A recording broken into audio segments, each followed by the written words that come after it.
Olivia Olson was born on the 21st of May 1992 in Los Angeles, California, and she would grow up to become the voice of one of animation's most beloved characters. Before she ever stepped into a recording booth to play Marceline the Vampire Queen, Olson had already achieved a kind of fame that most child actors only dream about. In 2003, at just 11 years old, she appeared in the romantic comedy Love Actually, playing Joanna, the American girl who steals young Sam's heart at a school Christmas concert.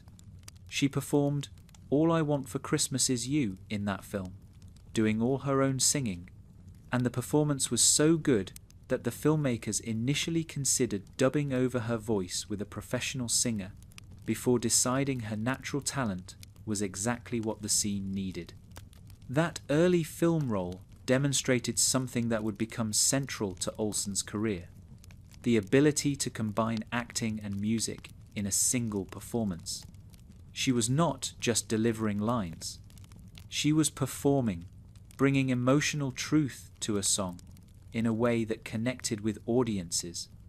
This skill would prove essential when she later took on the role of Marceline, a character whose songs became some of the most memorable moments in Adventure Time. Olson was adopted as a baby and raised in Los Angeles by her father Martin Olson, her mother Kay Olson, and alongside her brother Casey Olson. Martin Olson was a comedy writer who had worked on shows like Phineas and Ferb, where he wrote songs and scripts. Growing up in a creative household shaped Olivia's artistic sensibilities.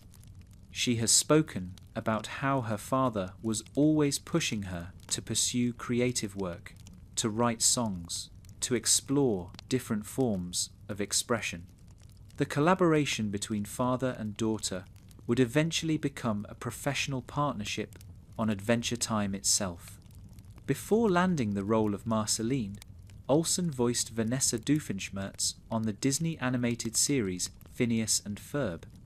Vanessa was, as Olson herself described it, another kind of emo rocker chick with an evil dad.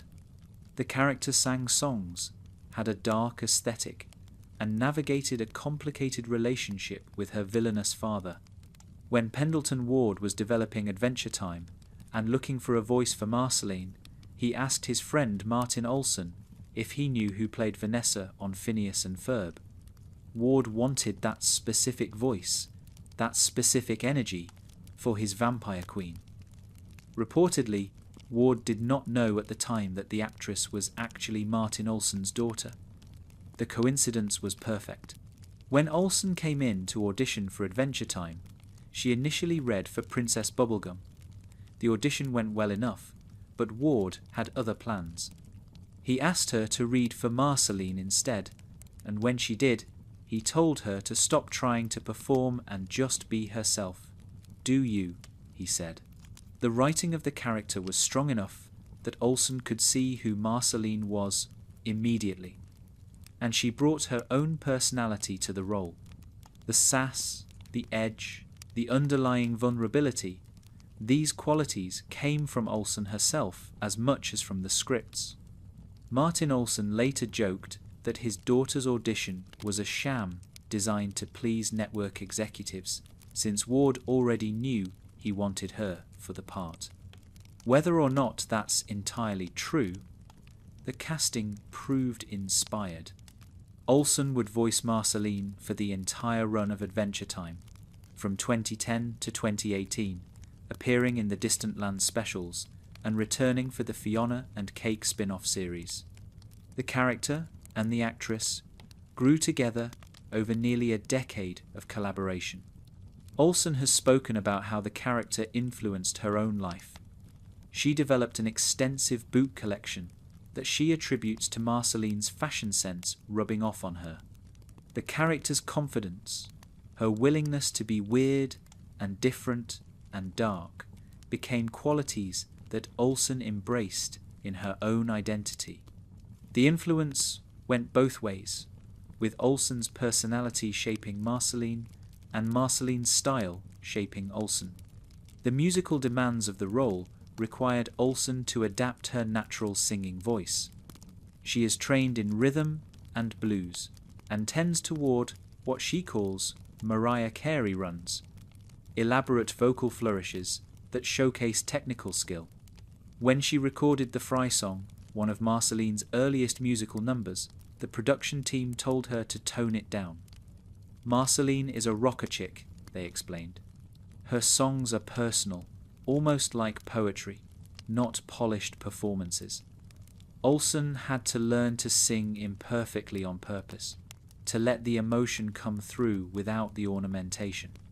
This adjustment was challenging but ultimately rewarding. Olsen has said that playing Marceline pushed her toward rock music in her own artistic development. The character changed how she approached singing, making her more willing to be raw and unpolished when the moment called for it.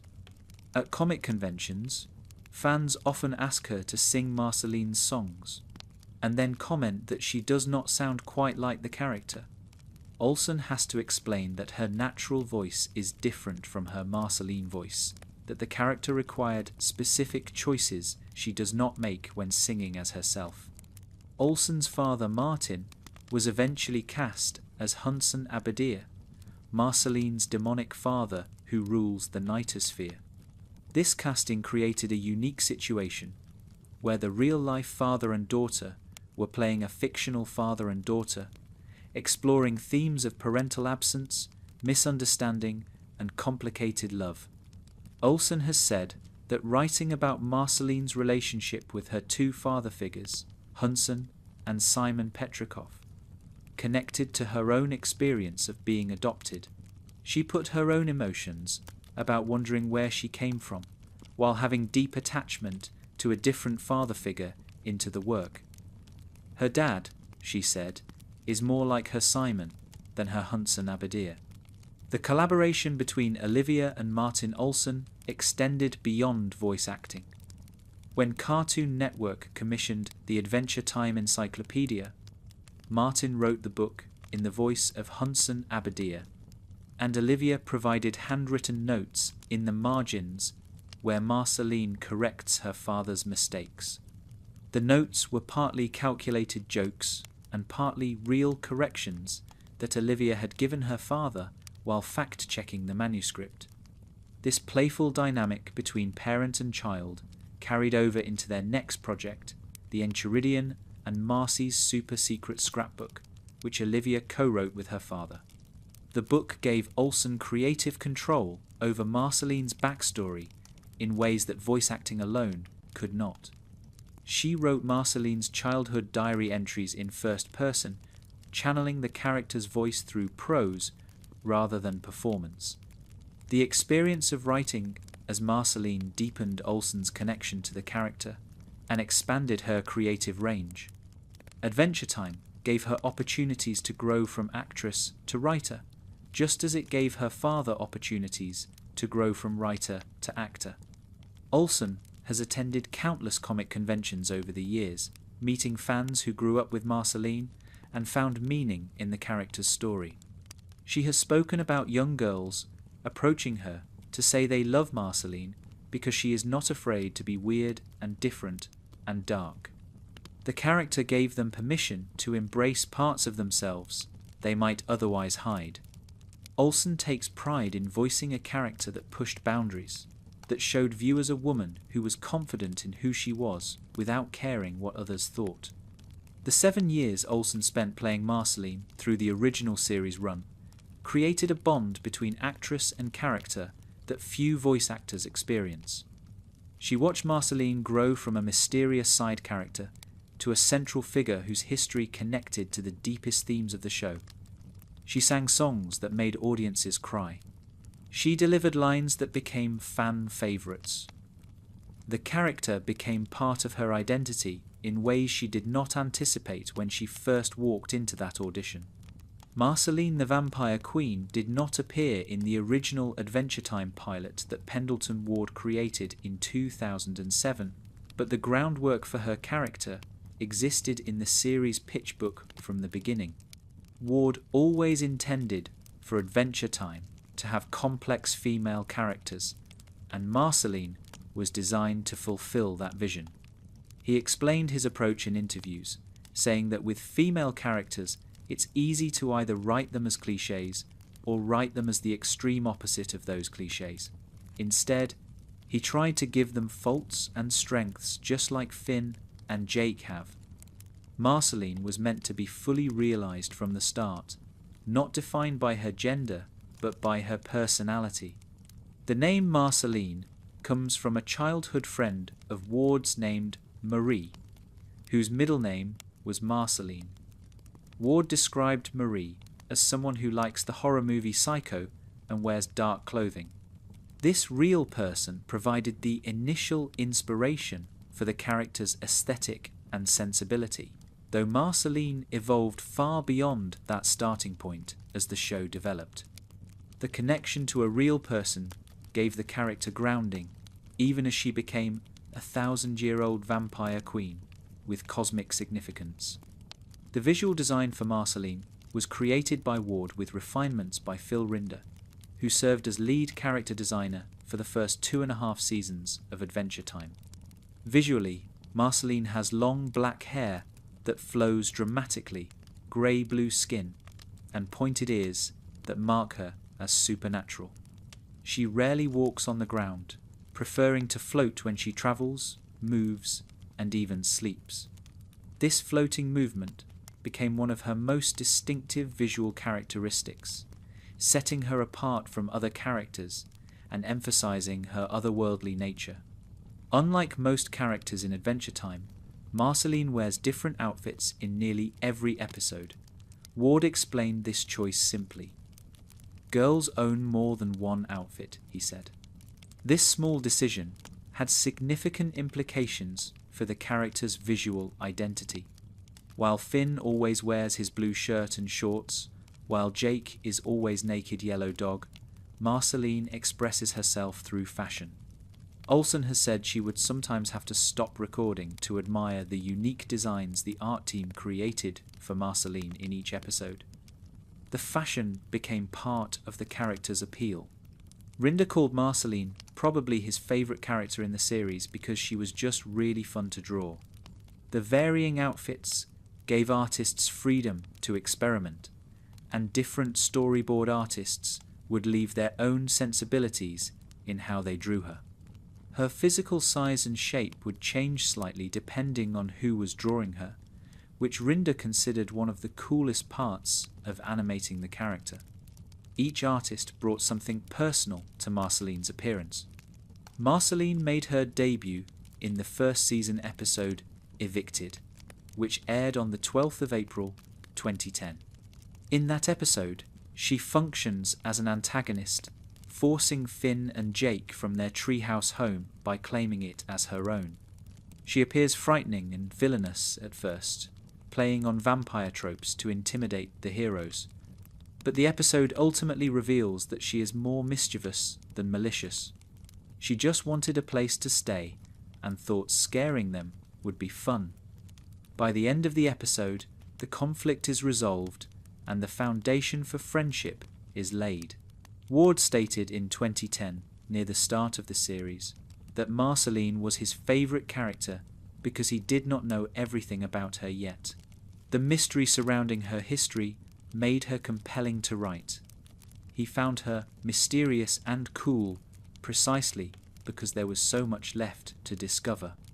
This approach to the character, building her story gradually over many seasons rather than revealing everything at once, allowed Marceline to become one of the most developed characters in the series.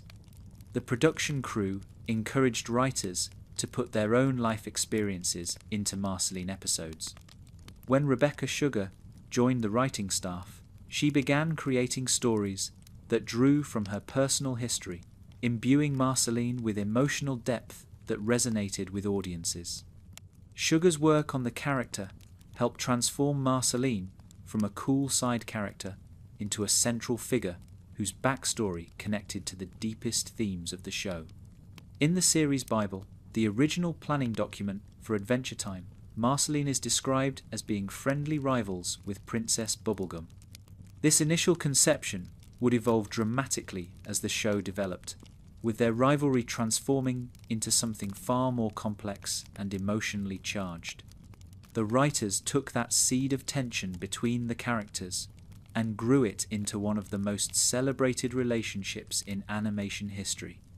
Marceline's popularity with the Adventure Time fanbase grew enormously after her debut episode. Cosplayers began dressing as her at conventions. Fan art proliferated online. The official press release for the Adventure Time, Marceline and the Scream Queen's companion comic book, referred to her as a fan favourite, acknowledging what viewers already knew. Something about this floating vampire girl with her bass guitar and complicated feelings had captured people's imaginations in a way that even the creators had not fully anticipated. The Guardian newspaper specifically praised Marceline, saying she was responsible for some of the show's best songs. Critics recognised what fans had already discovered, that Marceline brought something special to Adventure Time that went beyond typical cartoon character design. Her visual appeal combined with her emotional depth to create a character who worked on multiple levels simultaneously. Petrana Radulovic of Polygon observed that Adventure Time could have easily reduced its central female characters to outdated tropes, but instead, creator Pendleton Ward and his team broke the mold with Princess Bubblegum and Marceline. The two women have clear, distinct personalities unrelated to their own femininity, and they share a meaningful and surprisingly complex relationship. This critical recognition validated the creative choices the team made in developing both characters. The design team's approach to Marceline reflected Adventure Time's broader philosophy of treating animation as art rather than just product. Every aspect of her appearance, from her floating movement to her changing wardrobe, served the character's story and personality. Nothing was arbitrary. The care put into her visual design matched the care put into her writing, creating a unified character who resonated with audiences across demographics. Marceline's debut in Evicted established patterns that would continue throughout the series.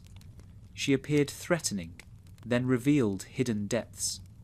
She pushed boundaries, then showed vulnerability. The episode template, setup followed by subversion, became central to how Adventure Time told stories about her character. The decision to make Marceline a musician, as well as a vampire, gave the character additional dimensions that pure monster mythology could not provide.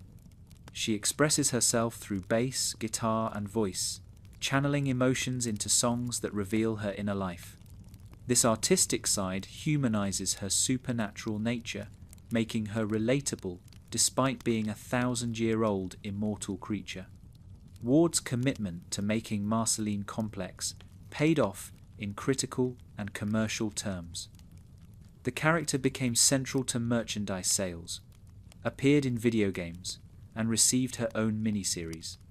Stakes, the 8-episode arc, focused on Marceline's vampire history, demonstrated that she could carry an extended story without Finn and Jake as protagonists.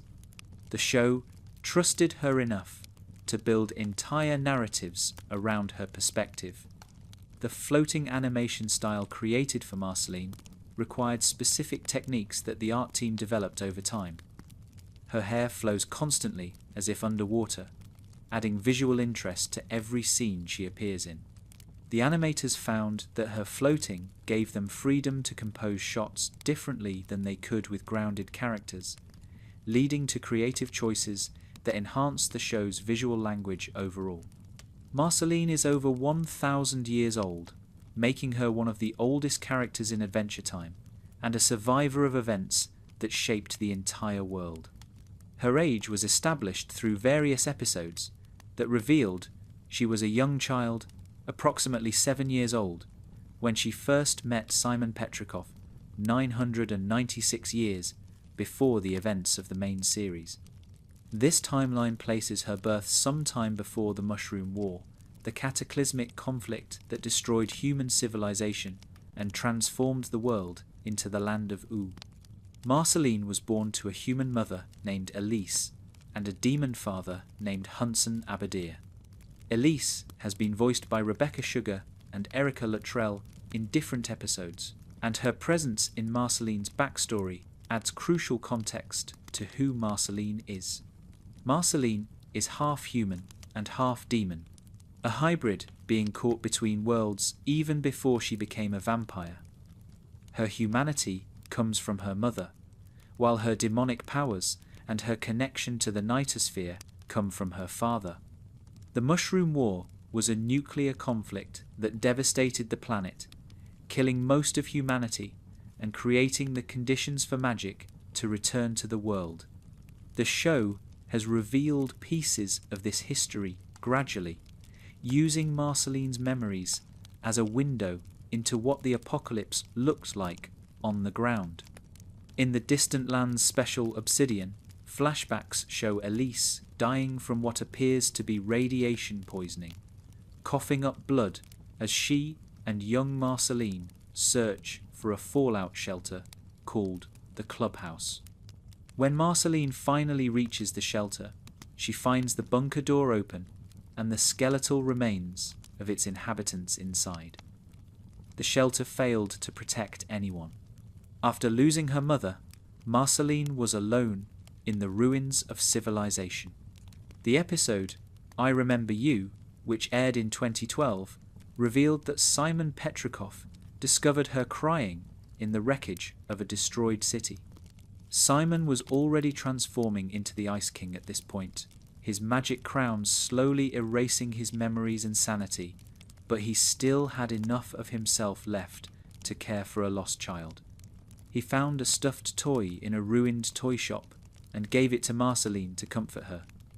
She named the toy Hambo, and it would become her most treasured possession for centuries. Simon Petrikov became a father figure to Marceline during the darkest period of her life.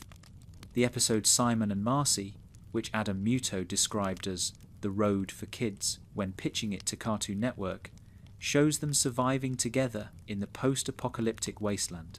Simon uses the magic crown to protect Marceline from the mutants and monsters that now roam the earth, even though each use of the crown costs him more of his sanity. He is literally destroying himself to keep her safe. The tragedy of their relationship is that Simon gradually forgot who Marceline was. As the crown consumed more of his mind, he began calling everyone Gunter, including the little girl he had protected. He wrote a note to Marceline on the back of a photograph, explaining that he knows he needs to protect her but is losing touch with reality. He begged her to forgive him for whatever he might do when he no longer remembers her. Then he left, becoming the Ice King and losing all memory of their time together. Marceline remembered everything. For 1,000 years, she watched the man who saved her life become a mad king who kidnapped princesses and had no idea who she was. The pain of that loss, of loving someone who cannot remember loving you, became one of the most powerful emotional threads in Adventure Time. When Ice King shows up at her house to ask for help writing songs, Marceline tolerates him in ways she would not tolerate anyone else, because somewhere inside that crazy old man is the person who gave her Hambo. After Simon left, Marceline spent time with other human survivors in tribes that wore animal hats to disguise themselves from predators.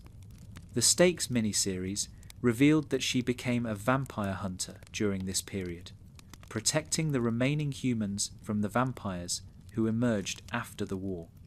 She absorbed the essence of several powerful vampires by defeating them, gaining abilities like levitation, invisibility, and shapeshifting. But she was ultimately bitten and transformed into a vampire herself, gaining immortality at the cost of her humanity. Hunson Abadir, Marceline's biological father, is the ruler of the nightosphere, a hellish dimension populated by demons. He is functionally the devil in Adventure Time's mythology, the lord of evil who steals souls and causes chaos. His relationship with Marceline has always been strained. The most famous incident between them is him eating her fries when she was a child, an act that might seem trivial but symbolized his inability to understand or care about what mattered to her. The Fry song, which Marceline sings in the second season, is about this childhood trauma. The song initially seems comedic, a complaint about stolen food, but the lyrics reveal deeper pain about paternal neglect and the question of whether her father truly loves her. The Fries become a metaphor for every time Hunson prioritized himself over his daughter, every absence, every disappointment. Rebecca Sugar wrote this song, beginning her transformation of Marceline from cool side character into emotional centerpiece. The relationship between Marceline and her two father figures, biological Hunson and adoptive Simon, provides the emotional foundation for much of her character development. Hunson gave her demonic powers and immortality potential, but failed to provide emotional support. Simon gave her love and protection, but lost the ability to remember her. Both relationships involve loss, but loss of different kinds. Hunson chose to be absent. Simon had absence forced upon him by the Crown's curse. Adam Muto, who served as showrunner for later seasons, explained that Marceline and the Ice King's history was not part of the series' initial plan, but something that evolved from the show's original course. The writers discovered the emotional potential of their connection and developed it over multiple seasons. This organic approach to storytelling allowed Marceline's backstory to deepen naturally rather than feeling forced. The comparison to Cormac McCarthy's The Road was not made lightly. The relationship between Ice King and Marceline in the flashback episodes captures something true about parental love in desperate circumstances. Simon destroys himself using the crown because the alternative is letting Marceline die. That sacrifice, repeated over months or years until nothing of Simon remained, gives their relationship a tragic weight that elevates it beyond typical cartoon fare. Hambo, the stuffed toy Simon gave Marceline in the ruins, became a powerful symbol throughout the series. She kept it for nearly 1,000 years through everything she experienced. When her boyfriend Ash sold Hambo to the Sky Witch, Marceline was furious enough to end their relationship immediately. Princess Bubblegum later traded her beloved rock shirt, a gift from Marceline, to get Hambo back, and Marceline eventually sacrificed Hambo to help Simon open a portal to reunite with his lost love, Betty. The toy's journey through the show traces the evolution of Marceline's relationships and priorities. The revelation that Marceline's mother died from what appeared to be radiation poisoning added another layer to her tragic backstory. Elise was human, vulnerable to the fallout in ways that Marceline's half-demon heritage protected her from.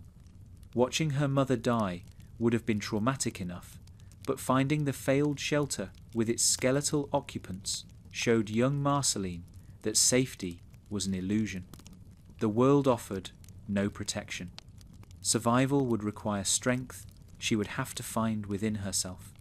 The accumulation of loss in Marceline's backstory, her mother to radiation, her surrogate father to madness, her humanity to vampirism, explains the emotional walls she builds around herself. She learned early that caring about people leads to pain. The defenses she developed as a child carried into her immortal life, making genuine connection difficult even when she desperately wanted it. Unlike traditional vampires in Western folklore, Marceline does not need to drink blood to survive. She sustains herself by consuming the colour red. She drains the red from objects, leaving them grey, and absorbs the pigment as nourishment. Red is the colour of blood, which is why blood attracts her, but she can satisfy her hunger with anything that shares that hue. Strawberries, apples, red clothing, anything will do. This twist on vampire mythology makes Marceline less threatening than a traditional blood drinker, while maintaining the visual language of vampirism. The absence of the colour red triggers a dangerous transformation. If Marceline goes too long without consuming red, she enters a feral state where she loses control and becomes a genuine monster. In this state, she might actually kill and drink blood, becoming the predator that vampire stories traditionally depict. The colour red functions like a medication that keeps her monstrous nature suppressed. As long as she feeds regularly on red objects, she remains the sarcastic, music-loving person her friends know. Sunlight is deadly to Marceline, as with most vampires. Direct exposure would destroy her. She protects herself by staying inside during the day, wearing protective clothing, or using umbrellas and shade when she needs to venture out. Her house is located in a cave, providing natural protection from the sun. This vulnerability creates practical challenges for a character who otherwise seems nearly invincible, forcing her to plan around daylight hours and limiting her ability to participate in certain adventures. Marceline possesses the power of flight, which manifests as floating rather than the dramatic swooping of traditional vampire depictions. She hovers everywhere, rarely touching the ground unless she chooses to. Even when she sleeps, she floats above her bed. This constant levitation emphasizes her supernatural nature and separates her visually from the grounded characters around her. The animators use her floating to create distinctive poses and movements that would be impossible for characters who obey normal physics. Shape-shifting is another of Marceline's core abilities. She can transform into various creatures, most commonly a giant bat, but also wolves, tentacled monsters, and abstract forms. Her transformations can be partial, changing just her face or hands, or complete, becoming an entirely different being. When she becomes angry or loses control, she often transforms into larger, more monstrous shapes that reflect her emotional state. The visual language of her transformations communicates her inner experience to the audience. Marceline can turn invisible, a power she uses for pranks as much as for practical purposes. She enjoys sneaking up on people and revealing herself at unexpected moments.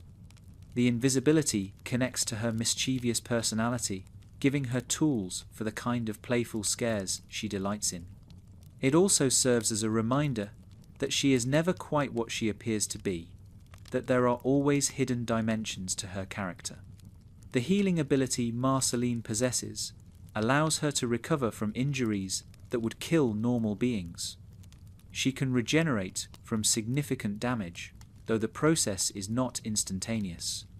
This durability makes her a valuable ally in dangerous situations and explains how she has survived for over 1,000 years, despite living a life full of conflict and adventure. Each of these vampire powers came from absorbing the essence of specific vampires she defeated during her time as a vampire hunter.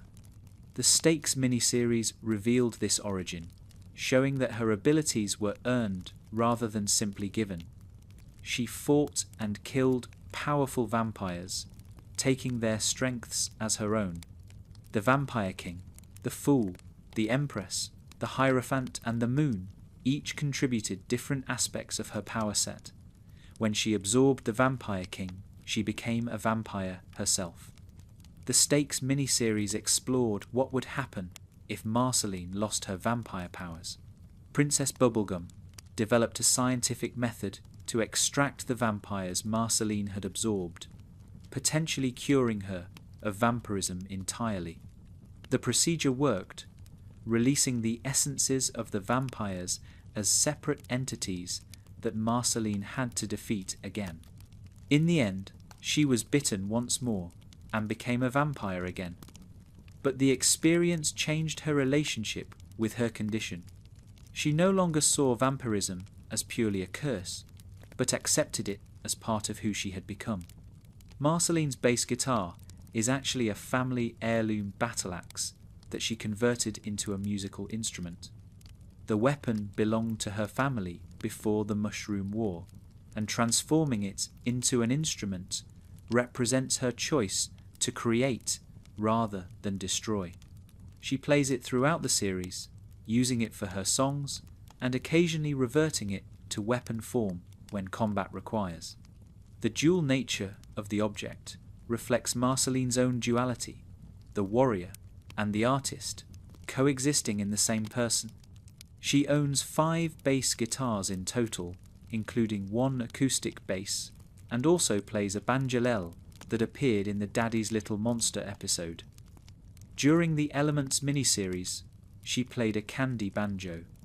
Music is central to her identity in ways that transcend any individual instrument. She expresses herself through song when words fail her, processing emotions through melody and lyrics that reveal truths she might otherwise keep hidden. The vampire powers Marceline possesses make her one of the most formidable characters in Adventure Time. She has fought demons, monsters, and cosmic entities. She has survived for over 1,000 years through apocalyptic events that destroyed civilizations. Yet her powers never make her feel invincible in the narrative. The show balances her strength with emotional vulnerability, ensuring that her challenges are internal as much as external. Her weakness to sunlight creates natural dramatic tension in stories where she must venture out during daylight hours. The show has used this vulnerability to generate suspense, putting Marceline in situations where she must race against the sun or rely on others to protect her from exposure. The limitation grounds her character, preventing her from becoming an unstoppable force who solves every problem through power alone. The visual effects created for Marceline's transformations became some of the most striking images in Adventure Time. When she shifts into her giant bat form, the animation captures both the horror and the beauty of the transformation. When she becomes a tentacled monster in anger, the design reflects her emotional state through visual metaphor. The art team used her shape-shifting as an opportunity to push the boundaries of what the show's style could achieve. Marceline's immortality raises questions that the show addresses thoughtfully over its run. What does it mean to live forever while everyone around you ages and dies? How do you form relationships when you know they will inevitably end? These existential concerns inform Marceline's character even when they are not explicitly discussed. Her age gives her perspective that younger characters lack, but it also isolates her from the normal flow of life. The contrast between Marceline's nearly unlimited power and her emotional struggles makes her compelling. She can defeat most enemies through strength and supernatural ability, but she cannot force people to love her, cannot bring back those she has lost, cannot undo the trauma of her past. Her real battles are internal, fought against loneliness, grief, and the fear of abandonment that her childhood instilled. The vampire mythology Adventure Time, created for Marceline, borrows from tradition while innovating freely. Garlic, holy water, and crosses have no power over her. She can enter homes without invitation. The rules are her rules, specific to her character, rather than inherited wholesale from Dracula or other vampire fiction. This approach allowed the writers to use vampirism as metaphor without being constrained by established law. Her relationship with her own vampirism evolved throughout the series. Early episodes treated it mainly as a source of powers and comic potential. Later episodes explored the cost of immortality and the meaning of her transformation. by the time of Stakes, she had enough perspective to question whether she even wanted to remain a vampire. The answer she eventually reached, accepting vampirism as part of her identity, represented genuine character growth earned over many seasons. Music is the language Marceline speaks when words are not enough.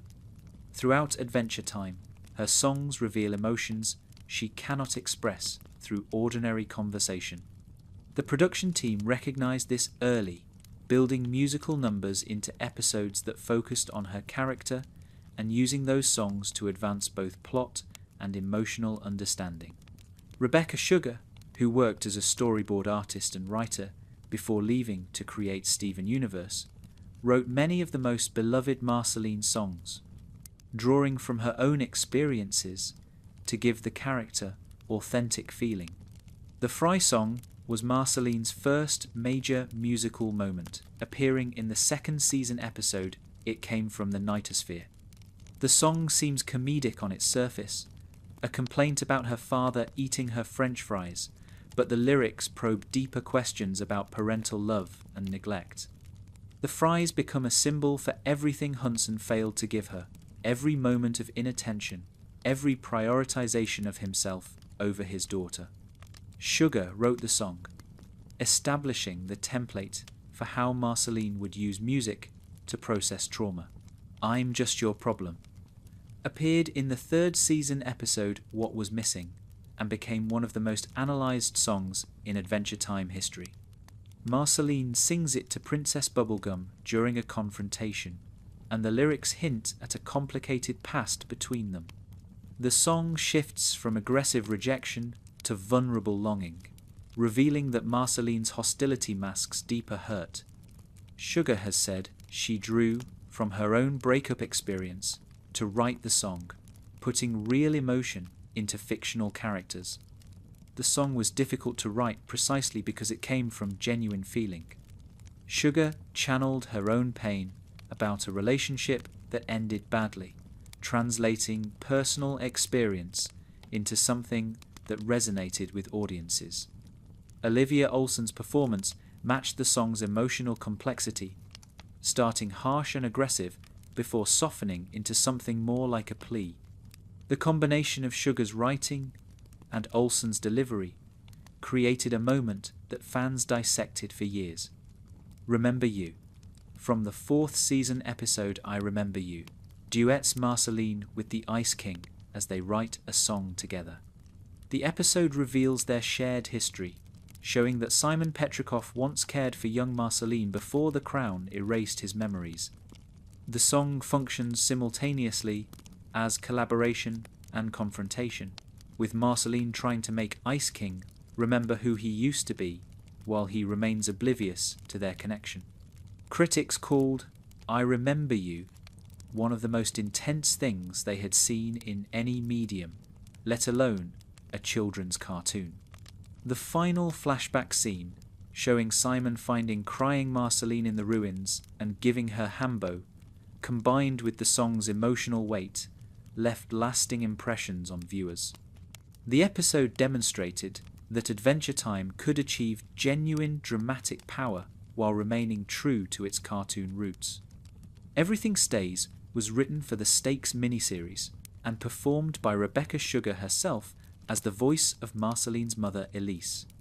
The song appears in a flashback showing young Marceline with her mother before the Mushroom War, then returns when present-day Marceline plays it to process her feelings about becoming a vampire again. Sugar and Olsen performed the song together at San Diego Comic-Con in 2015, bringing the fictional duet into the real world.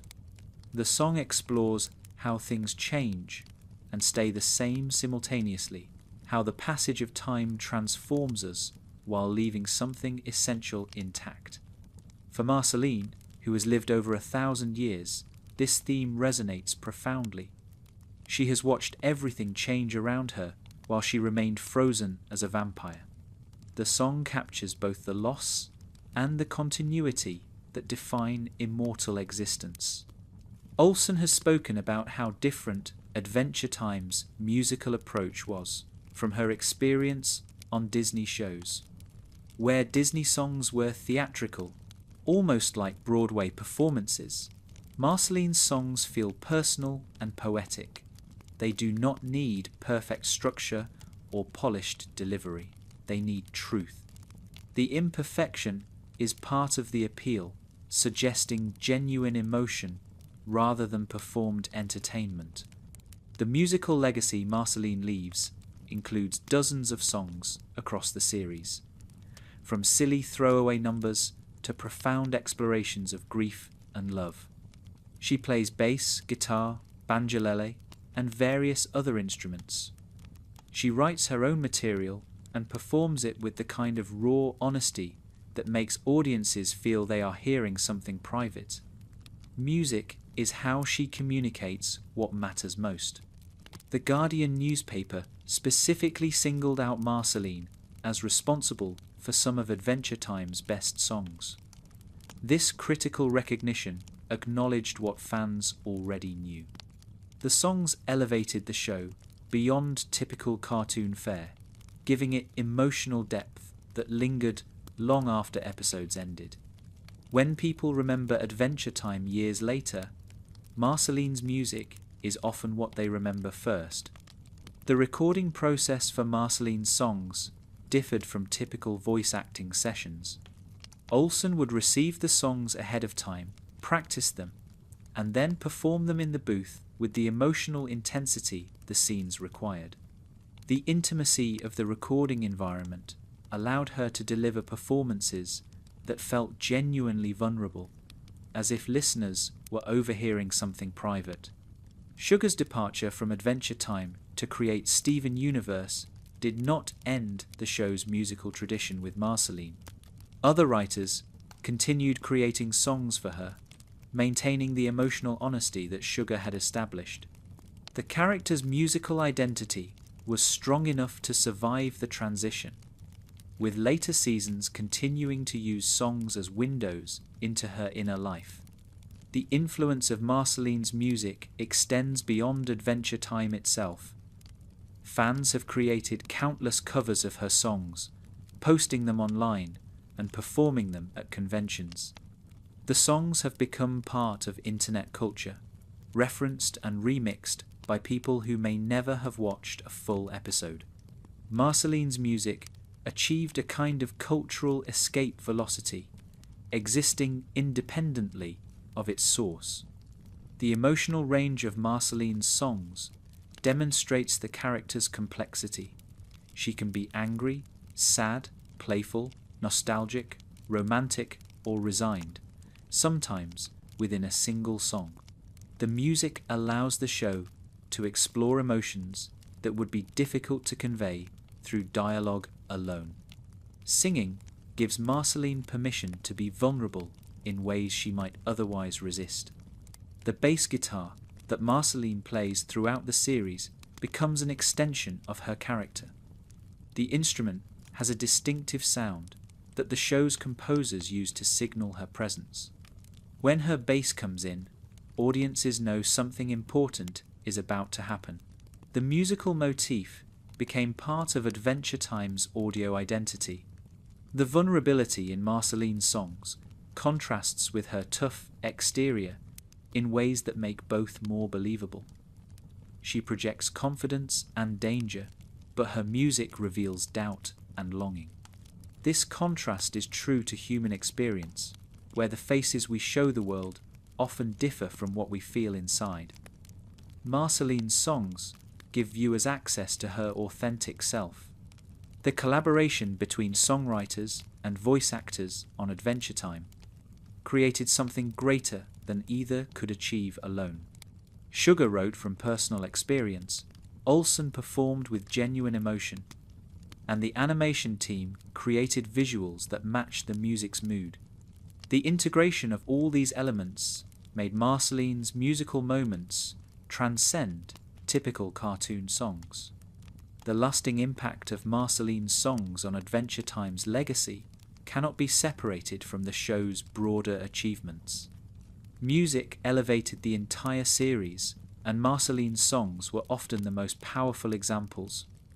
Her voice, literally and figuratively, helped define what Adventure Time meant to millions of viewers. The relationship between Marceline and Princess Bubblegum evolved over the course of Adventure Time, from apparent rivalry to one of the most celebrated romances in animation history. Their journey took nearly a decade to complete, building slowly through hints, implications, and meaningful glances before finally being confirmed in the series finale. The patience the creators showed in developing this relationship made its culmination all the more powerful. In the series Bible, the original planning document for Adventure Time, Marceline and Bubblegum are described as friendly rivals. This initial conception suggested tension between them, without specifying its nature. The writers took this seed of conflict and grew it into something far more complex, letting the characters' interactions reveal a history that predated the events of the show. The third season episode, What Was Missing, was the turning point. When Marceline sings, "I'm just your problem" to Bubblegum, the lyrics suggest a past relationship that ended badly. The song's emotional intensity went beyond simple rivalry. Fans immediately began speculating about whether the two characters had been romantically involved. The show never explicitly confirmed or denied these theories, letting the ambiguity generate discussion and engagement. A mathematical video produced by Cartoon Network to promote the episode was pulled after viewers interpreted it as confirming a romantic history between Marceline and Bubblegum. The controversy demonstrated how invested audiences had become in the relationship and how carefully the network was navigating questions of LGBTQ representation in children's media. The show continued to develop the relationship without overt confirmation. At a book signing in 2014, Olivia Olson mentioned that creator Pendleton Ward had told her Marceline and Bubblegum used to date. This statement created immediate excitement among fans, but also concern at the network. Olson later walked back her comments, explaining that she had been expressing her own hopes for the characters rather than confirming canon. The incident showed how much desire existed for explicit representation. The relationship continued developing through seasons 5, 6, and 7. The episode Sky Witch showed Bubblegum sleeping in the shirt Marceline had given her, keeping it close even after their apparent falling out. Varmints depicted them reconciling, with Bubblegum apologising for pushing Marceline away when her princess duties became overwhelming. Each episode added texture to a relationship that spans centuries. The Stakes mini-series included a dream sequence where Marceline imagines herself as an old woman living in Bubblegum's cabin, receiving a gentle forehead kiss while her partner sings about pulling weeds. This fantasy of growing old together, impossible for characters who are both effectively immortal, revealed how Marceline imagined her future.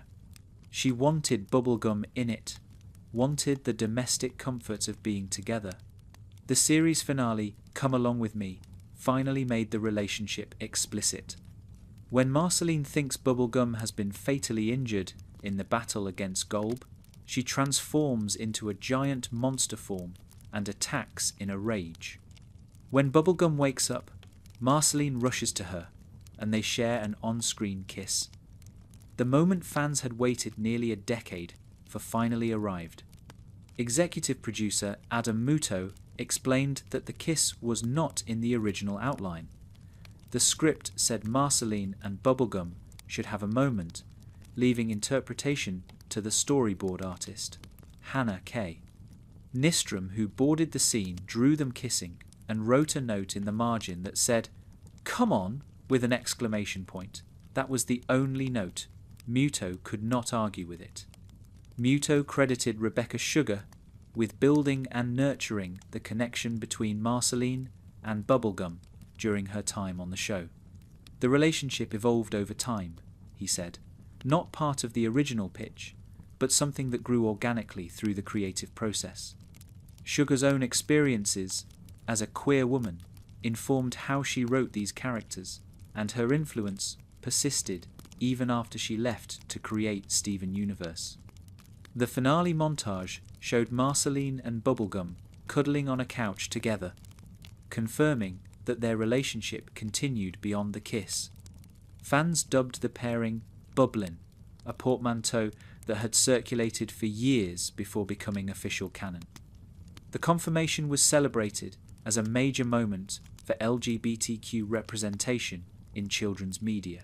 The journey from friendly rivals to confirmed romantic partners took nearly a decade of real-world time. Viewers who started watching Adventure Time as children grew up alongside the relationship's development. For many, the finale kiss represented not just a fictional resolution, but a validation of their own identities and hopes for representation. The impact of Bubblin' on queer representation in animation cannot be overstated. Adventure Time demonstrated that same-sex relationships could be depicted in children's media without controversy overwhelming the show. The care taken in developing the relationship, building it gradually rather than announcing it suddenly, provided a template for other shows to follow. Steven Universe, created by Rebecca Sugar after she left Adventure Time, built explicitly on the foundation that Bubblin' helped establish. Sugar credited her work on Marceline and Bubblegum as formative in her approach to queer representation. The relationship's influence extends through an entire generation of animated storytelling. The fandom that grew around Bubblin' sustained interest in the pairing for years before official confirmation. Fan art, fan fiction, and analysis proliferated online. The creative energy fans invested in exploring the relationship demonstrated how much it meant to them. When confirmation finally came, it validated years of hope and interpretation. The complexity of Marceline and Bubblegum's relationship sets it apart from simpler romance narratives. They have centuries of history, periods of closeness and estrangement, genuine conflicts and reconciliations.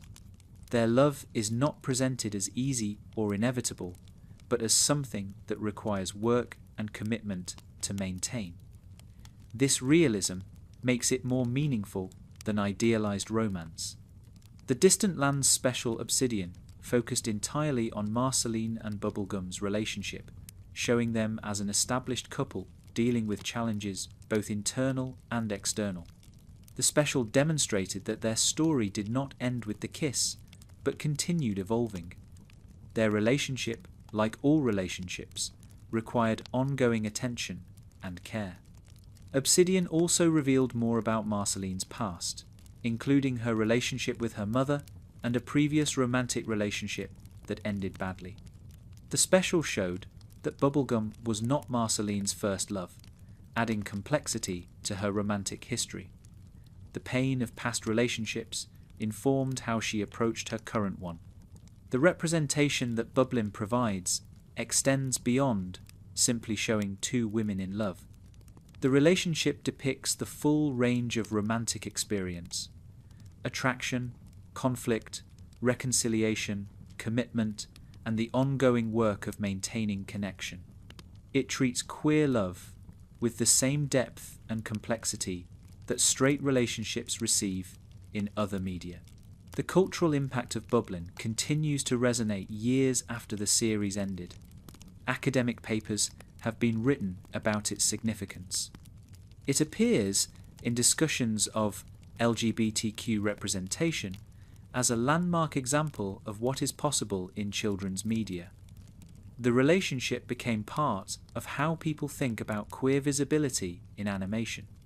The patience required to develop Bubblin' over nearly a decade reflects a commitment to authentic storytelling that many shows lack. The creators trusted their audience to follow the relationship's evolution without demanding immediate payoff. This trust was rewarded with a fandom that remained engaged and invested throughout the long journey to confirmation. Marceline's friendship with Finn and Jake forms a significant part of her story, evolving from antagonism in her debut episode to genuine affection by the series' end. She begins as someone who frightens them, forcing them from their home for her own amusement. But the show quickly establishes that her scary exterior conceals a person capable of real connection.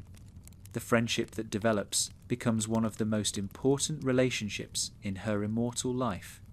In the episode Evicted, Marceline appears as a villain, using her vampire powers to terrorize Finn and Jake until they flee the treehouse. The conflict seems straightforward until the resolution reveals that she was not truly malicious, just mischievous. She needed a place to stay and thought scaring them would be fun. This pattern of seeming scarier than she actually is defines many of her early appearances. The episode Henchman reverses the dynamic by having Finn serve as Marceline's assistant for a day.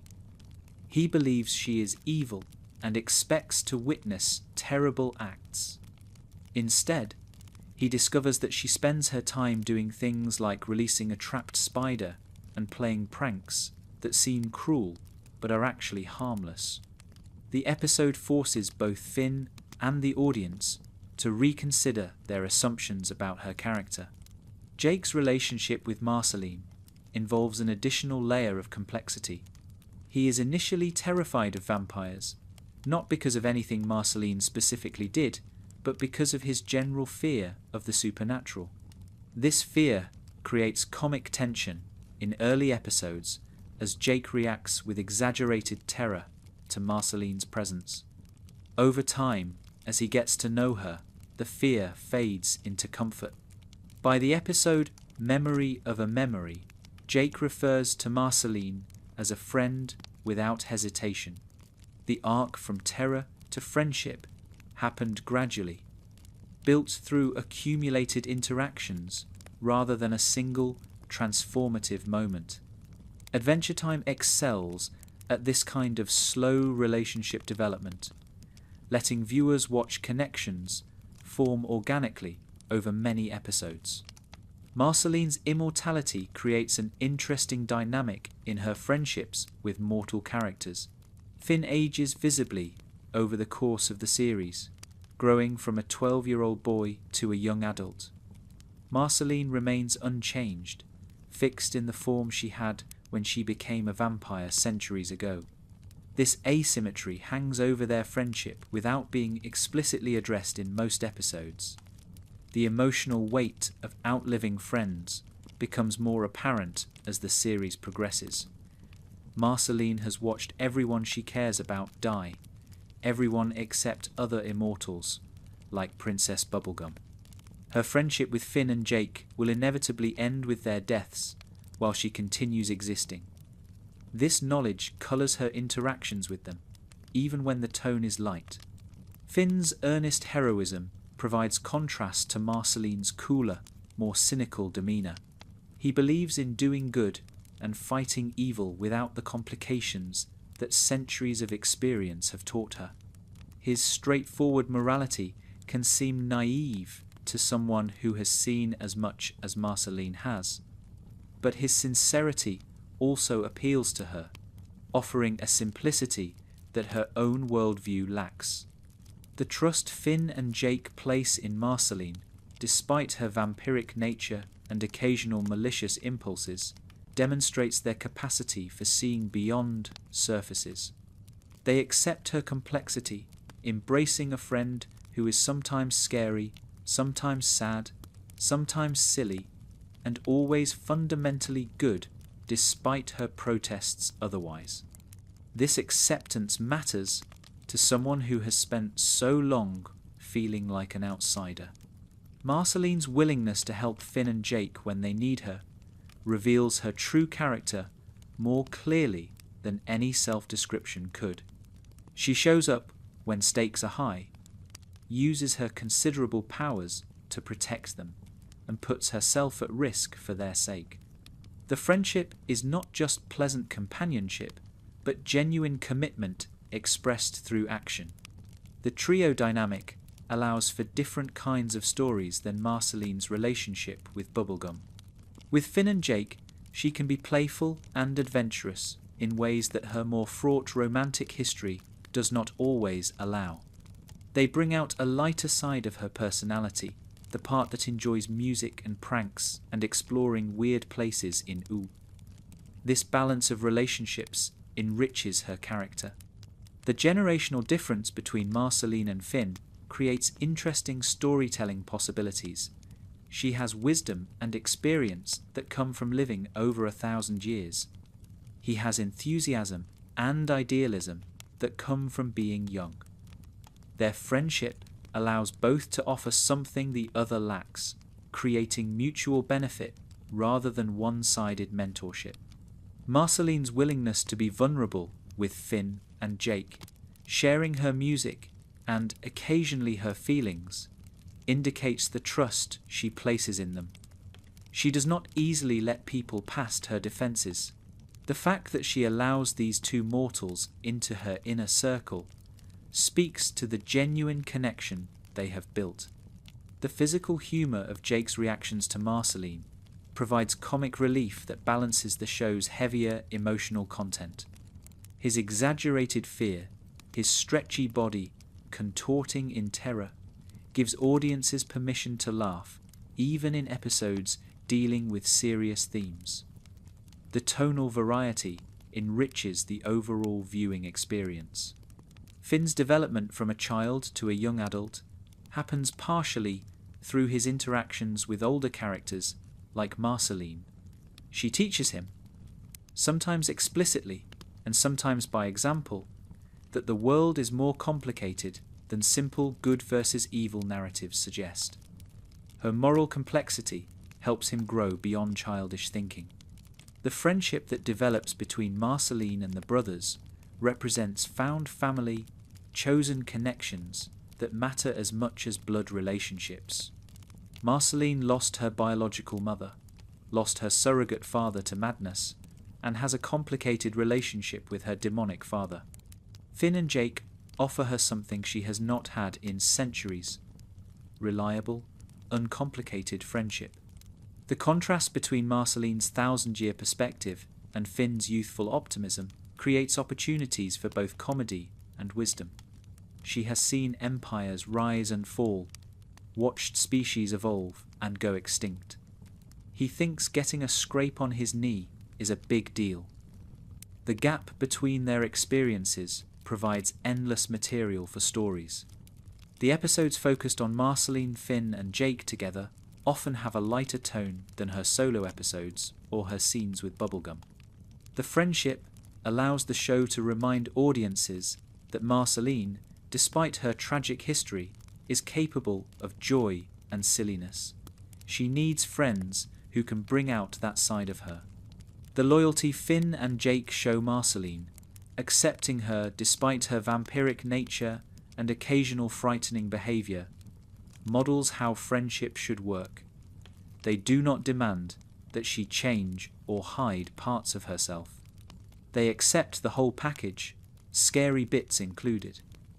This unconditional acceptance is something Marceline has rarely experienced. The humour that emerges from Marceline's interactions with Finn and Jake often comes from the collision between her ancient worldview and their contemporary concerns.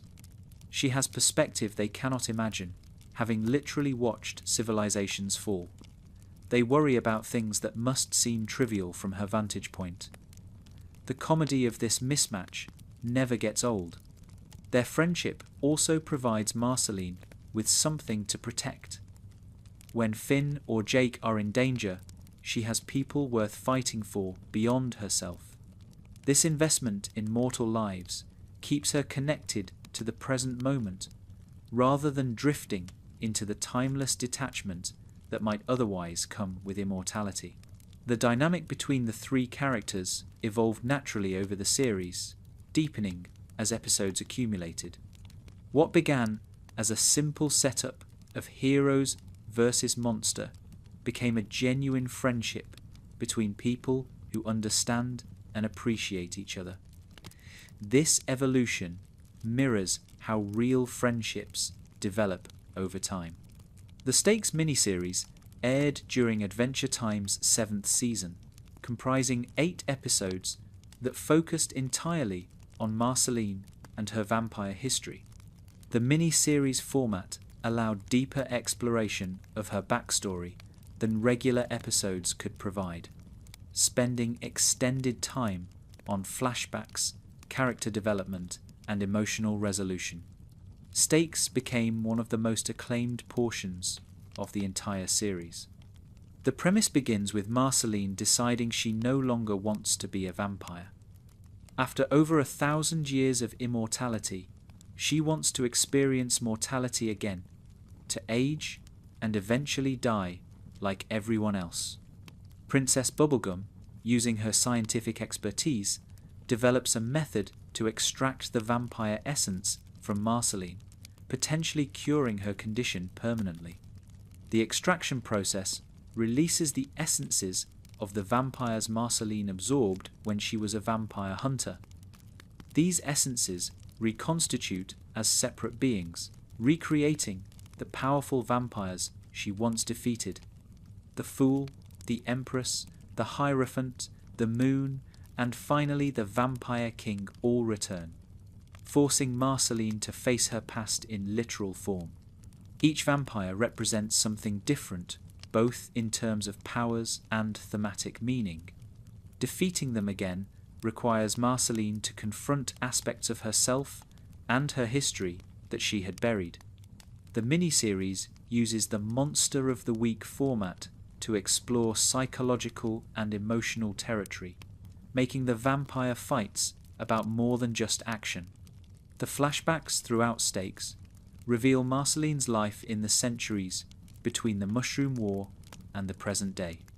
We see her protecting human survivors from vampires, wearing an animal hat to disguise herself, fighting alongside humans who would eventually go extinct or evolve into something else. This period of her life, previously only hinted at, receives full exploration. Young Marceline in the flashbacks is fierce and determined, channeling her grief over losing Simon into a mission to protect others. She becomes a vampire hunter, not for glory, but because someone needs to stand between the remaining humans and the predators who would devour them. This heroic period contrasts with her present-day detachment, showing how loss changed her over time. The Vampire King proves to be the most complex antagonist in the miniseries. Unlike the other vampires, who are simply evil, he has his own philosophy about the nature of vampirism and existence. His conversations with Marceline force her to articulate what she actually wants from life, whether immortality is a curse or a gift, and what it means to accept oneself. The resolution of Stakes finds Marceline bitten again, returning to vampire status after briefly experiencing mortality, but the experience changes her relationship with her condition. She no longer sees vampirism as purely a curse imposed on her against her will. She chooses to remain a vampire, accepting it as part of her identity rather than fighting against it constantly. Everything Stays provides the emotional climax of the miniseries, connecting Marceline's present choices to her childhood relationship with her mother. The song, performed by Rebecca Sugar as Elise, suggests that some things remain constant even as everything around us changes. Marceline applies this wisdom to her own situation, finding peace with who she has become. The critical reception to Stakes was overwhelmingly positive. Reviewers praised its emotional depth, its willingness to explore serious themes, and its expansion of Marceline's character. The miniseries demonstrated that Adventure Time could tell extended, serialized stories while maintaining the qualities that made the show beloved. Stakes influenced how the show approached character-focused storytelling in its later seasons. The success of dedicating multiple episodes to a single character's development encouraged similar approaches with other characters. The miniseries format became a tool for telling bigger stories within Adventure Time's episodic framework. The animation in Stakes received particular praise for its flashback sequences, which used slightly different visual styles to distinguish between time periods. The post-apocalyptic world that young Marceline inhabited looked appropriately desolate, emphasizing the desperation of survival in those early years.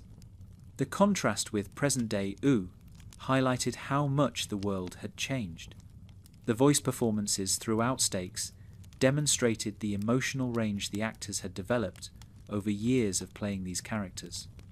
Olsen delivered some of her most nuanced work as Marceline, capturing both the teenage vampire hunter of the flashbacks and the 1,000-year-old survivor grappling with her identity in the present.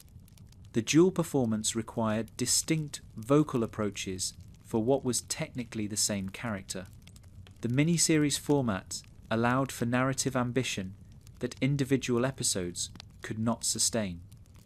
Storylines that would feel rushed in 11 minutes could breathe across 8 episodes.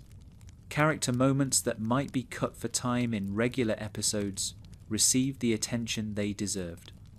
The pacing contributed significantly to the emotional impact. Stakes also deepened the relationship between Marceline and Princess Bubblegum by showing Bubblegum's dedication to helping her friend. The scientific effort to cure vampirism represented Bubblegum applying her intelligence to something she cared about personally rather than for the good of her kingdom. Their partnership throughout the miniseries strengthened the foundation for their eventual romantic consummation. The threat of the returned vampires gave the miniseries genuine stakes, if you will pardon the pun. Marceline was not guaranteed to succeed. The enemies she faced were powerful and had nearly killed her before. The possibility of failure created tension that made the victories feel earned rather than predetermined.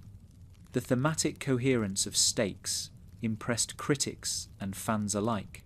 Every element served the central question of identity and acceptance. The vampires Marceline fought externalized internal conflicts. The flashbacks contextualized present choices.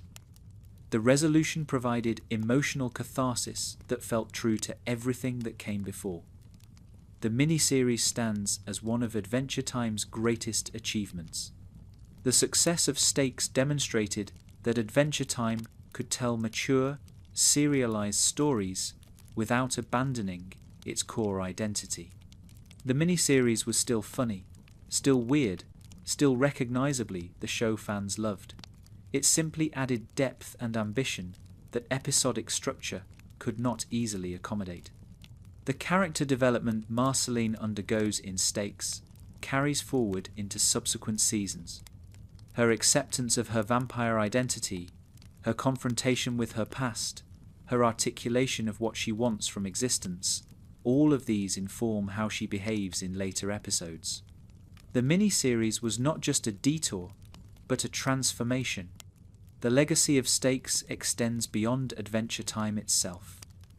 Other animated series have attempted similar miniseries formats, dedicating multiple episodes to deep exploration of single characters. The success of Stakes helped prove that audiences would embrace extended storytelling within episodic frameworks. It expanded what was possible in television animation. The emotional honesty of Stakes set a standard for how animated series could address serious themes. Mental health, identity, trauma, and acceptance were explored with nuance that respected the intelligence of viewers regardless of age. The miniseries trusted its audience to engage with complex ideas. Stakes represents Marceline at her most fully realized, the culmination of years of character development crystallized into 8 episodes. Everything that came before informed the miniseries, and everything that came after built on its foundation. For fans of the character, Stakes is essential viewing that defines who Marceline truly is. The Ice King, formerly Simon Petrikov, represents one of the most tragic relationships in Marceline's 1,000-year existence. He was the man who saved her life in the aftermath of the Mushroom War, who gave her Hambo, who protected her from mutants and monsters at the cost of his own sanity. And then he forgot everything. The crown that gave him the power to keep her safe also erased his memories, leaving him a mad king who has no idea why this vampire girl tolerates his presence. Simon Petrikov was an antiquarian before the Mushroom War, a scholar who studied ancient artifacts. He purchased a magical crown from a dockworker in Scandinavia and discovered that wearing it granted him ice powers while slowly corrupting his mind. His fiancée Betty left him as his behaviour became increasingly erratic. But the crown's magic also protected him from the radiation and chaos of the Mushroom War, allowing him to survive when most of humanity perished. When Simon found young Marceline crying in the ruins of a destroyed city, he was already transforming. His skin had begun turning blue. His nose had started growing into its distinctive Ice King shape. But he still had enough of his original personality to recognize a child in need and respond with compassion. He gave her Hambo from a ruined toy store. He took responsibility for her survival, even as his own mind crumbled. The episode I Remember You revealed this history to audiences and became one of the most celebrated episodes in Adventure Time's run. The emotional weight of watching Ice King sing with Marceline, oblivious to their shared past, while she remembers everything, created a viewing experience that transcended typical cartoon storytelling. Critics called it one of the most intense things they had seen in any medium. Simon and Marcy, which aired in the 5th season, expanded on their relationship with an episode pitched internally as The Road for Kids. The episode showed them surviving together in the post-apocalyptic wasteland, with Simon using the crown's power to protect Marceline from the mutant creatures that now roamed the earth. Each use of the crown cost him more of his sanity, but he continued using it because the alternative was letting Marceline die. The tragedy compounds because Simon made a conscious choice to sacrifice himself. He knew what the crown was doing to him. He wrote a note to Marceline, apologizing for whatever he might do when he no longer remembered her. He understood that he was losing himself and chose to keep using the crown anyway, because Marceline's survival mattered more than his sanity. This selfless love makes his eventual transformation all the more painful. For 1,000 years, Marceline watched the man who raised her become a mad king who kidnapped princesses and talked to penguins. Ice King would show up at her house wanting to hang out, and she would tolerate him in ways she tolerated no one else. She could not bring herself to drive him away completely because somewhere inside that crazy shell was the person who saved her life. The relationship became a wound that never fully healed. The dynamic between present-day Marceline and Ice King navigates the impossible situation of loving someone who cannot remember loving you. She knows who he was. He has no idea. She grieves for Simon while Ice King stands right in front of her, wearing Simon's face but containing none of Simon's memories. The cruelty of this situation provided some of Adventure Time's most powerful emotional moments. In the 8th season episode, Broke His Crown, Marceline and Princess Bubblegum entered the crown's internal world to fix a malfunction. Inside, they encountered the consciousnesses of previous crown bearers, including Simon Petrikov himself. This brief reunion allowed Marceline and Simon to speak directly for the first time in centuries. Simon apologized for not spending more time with her when he briefly regained his sanity in an earlier episode. Marceline expressed understanding rather than resentment. The series finale brought Simon back permanently when the power of Golb stripped him of the crown's influence. Betty, his long-lost fiancée, sacrificed herself to save him by merging with Golb and becoming a new entity. Simon regained his sanity and memories, finally able to be present for Marceline in ways he had not been for 1,000 years. The finale montage showed him making popcorn in Marceline's house, suggesting their relationship had begun to heal. The emotional resonance of Marceline and Simon's story comes from its universality. Many people have watched loved ones lose themselves to illness or age, becoming unrecognizable while still physically present. The crown's corruption of Simon functions as a metaphor for conditions like Alzheimer's disease, where the person you knew gradually disappears while their body remains. Adventure Time used fantasy to explore this very real grief. The voice performances in episodes focusing on Marceline and Ice King deserve special recognition. Tom Kenny, who voices Ice King, brings both comedy and pathos to the character. When playing Simon in flashbacks, Kenny shifts his performance to convey warmth and lucidity that contrast sharply with Ice King's manic energy. The contrast makes the loss more visceral. Olivia Olsen's performance in I Remember You captures Marceline's complicated feelings about Ice King. She is frustrated with him, angry at the situation, grieving for Simon, and yet unable to abandon this broken version of someone she loved. The emotional complexity required nuanced voice work that Olsen delivered masterfully. The music in these episodes amplifies the emotional impact. The songs Marceline and Ice King write together carry layers of meaning that straight dialogue cannot achieve. Music becomes the one realm where they can still connect, where something of Simon might emerge even when he cannot remember who he was or what Marceline meant to him. The relationship between Marceline and Simon has been cited as one of the most affecting in modern animation. Academic analyses have examined how the show uses their dynamic to explore themes of loss, memory, and enduring love. The story transcends its cartoon medium to address experiences that viewers of all ages recognize from their own lives. The patient's Adventure Time showed in revealing this backstory contributed to its impact.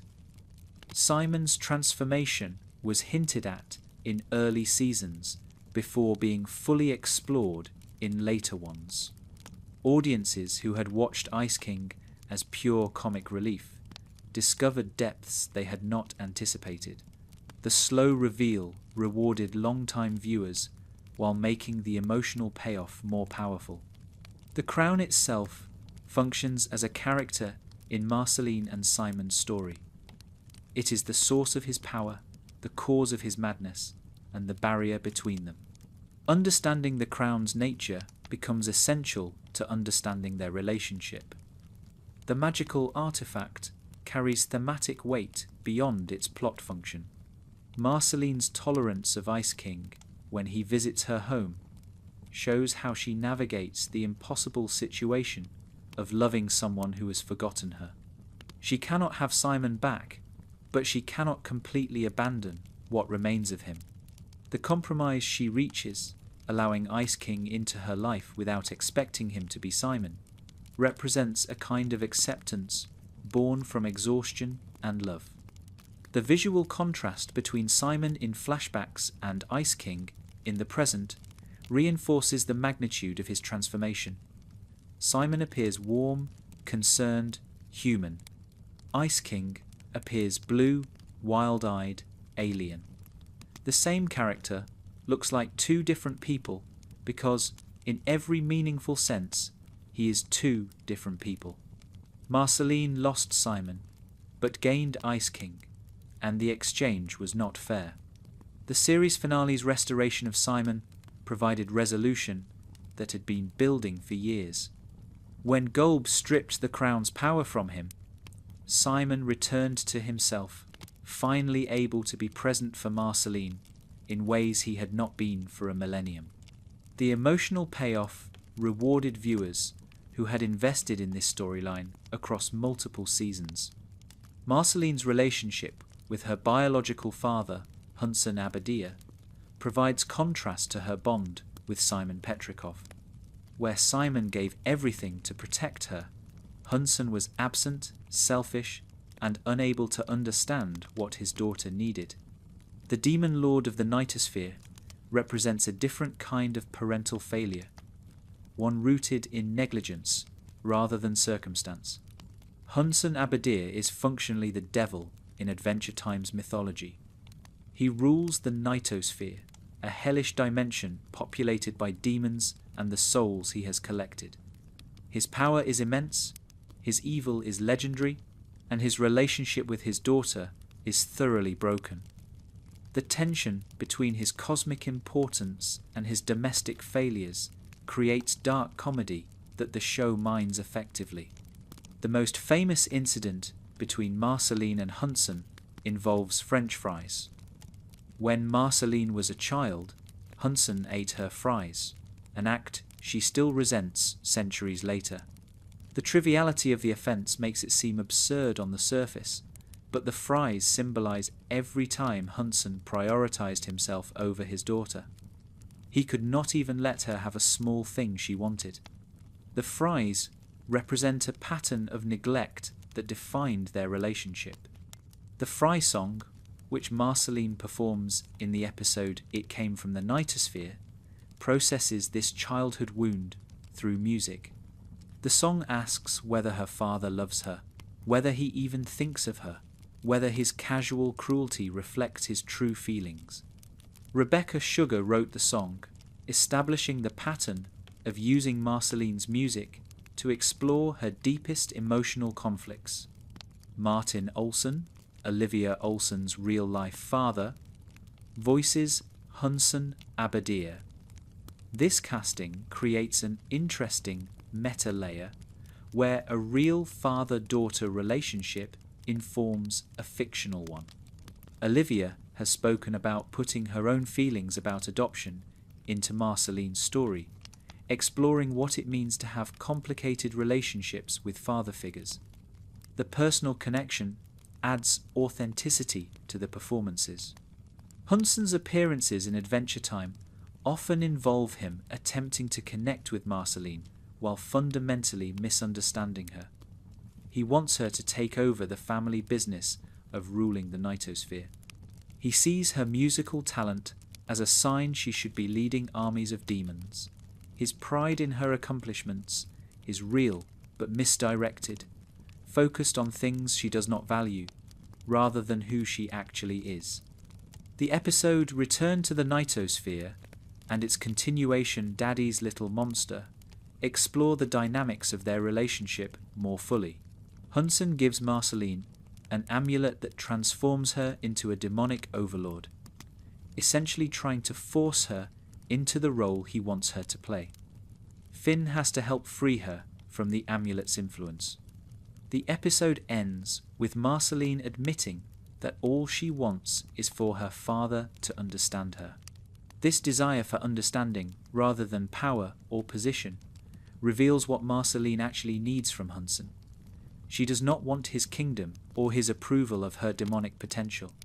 She wants him to see her as she is, to value the things she values, to care about her feelings rather than his ambitions for her. His inability to provide this understanding maintains the distance between them. The contrast between Hunsan and Simon highlights different ways parents can fail their children. Simon failed because circumstances beyond his control took him away. He would have been there if the crown had not consumed him. Hunsan fails because he chooses himself over his daughter, because his priorities do not include her emotional needs. One tragedy is unavoidable. The other is a choice. Hunsan Abadir's demonic nature passes to Marceline, giving her abilities beyond her vampire powers. She can absorb souls like her father, though she rarely uses this ability. Her connection to the nightosphere gives her a place in demon society, whether she wants it or not. The inheritance is complicated, unwanted gifts from a father who does not understand why she might reject them. Despite everything, Marceline does not completely reject Hunson. She maintains contact with him, tolerates his visits, and clearly cares about him on some level. The relationship is damaged, but not severed. Adventure Time allows for this complexity, acknowledging that family relationships are rarely simply good or bad. Marceline can love her father while also being hurt by him. The episodes featuring Hunson often blend comedy and genuine emotion in ways that are difficult to achieve. His obliviousness to his own failings is played for laughs, but the hurt he causes Marceline is treated seriously. The tonal balance allows viewers to find humour in the situation without dismissing the real damage done. Hunson's immortality means he will outlive Marceline's mortal friends just as she will. In this way, they share something that separates them from characters like Finn and Jake. The loneliness of eternal existence is something father and daughter might understand about each other, even when they fail to connect in other ways. The design of Hunson Abadir emphasizes his demonic nature while maintaining visual connections to Marceline. His color palette, his sharp features, and his supernatural presence mark him as her father, even when the emotional relationship seems absent. The visual storytelling reinforces the genetic connection that underlies their troubled dynamic. The nightosphere itself represents Hunson's domain in ways that parallel how Marceline's cave represents hers. Both characters have carved out spaces that reflect their personalities. The contrast between Hunson's hellish realm and Marceline's rock musician lair shows how differently they have chosen to exist, despite their shared heritage. The unresolved nature of Marceline and Hunson's relationship at the series' end reflects reality more than a neat resolution would. Not all family conflicts get solved. Some wounds remain open. Adventure Time's willingness to leave this relationship complicated rather than artificially reconciled demonstrates respect for the messiness of real family dynamics. The humour derived from Hunson often comes from the absurdity of the Lord of Evil being bad at basic parenting. He can steal souls and command demon armies, but he cannot understand why eating his daughter's fries was wrong. The gap between his cosmic power and his domestic incompetence creates comedy that also illuminates his character's limitations. Marceline inherited her musical talent from somewhere, and the show suggests connections between her artistic expression and Hunson's showmanship as a demon lord. They share certain theatrical instincts even when their values diverge entirely. The genetic inheritance carries both gifts and burdens that Marceline must navigate.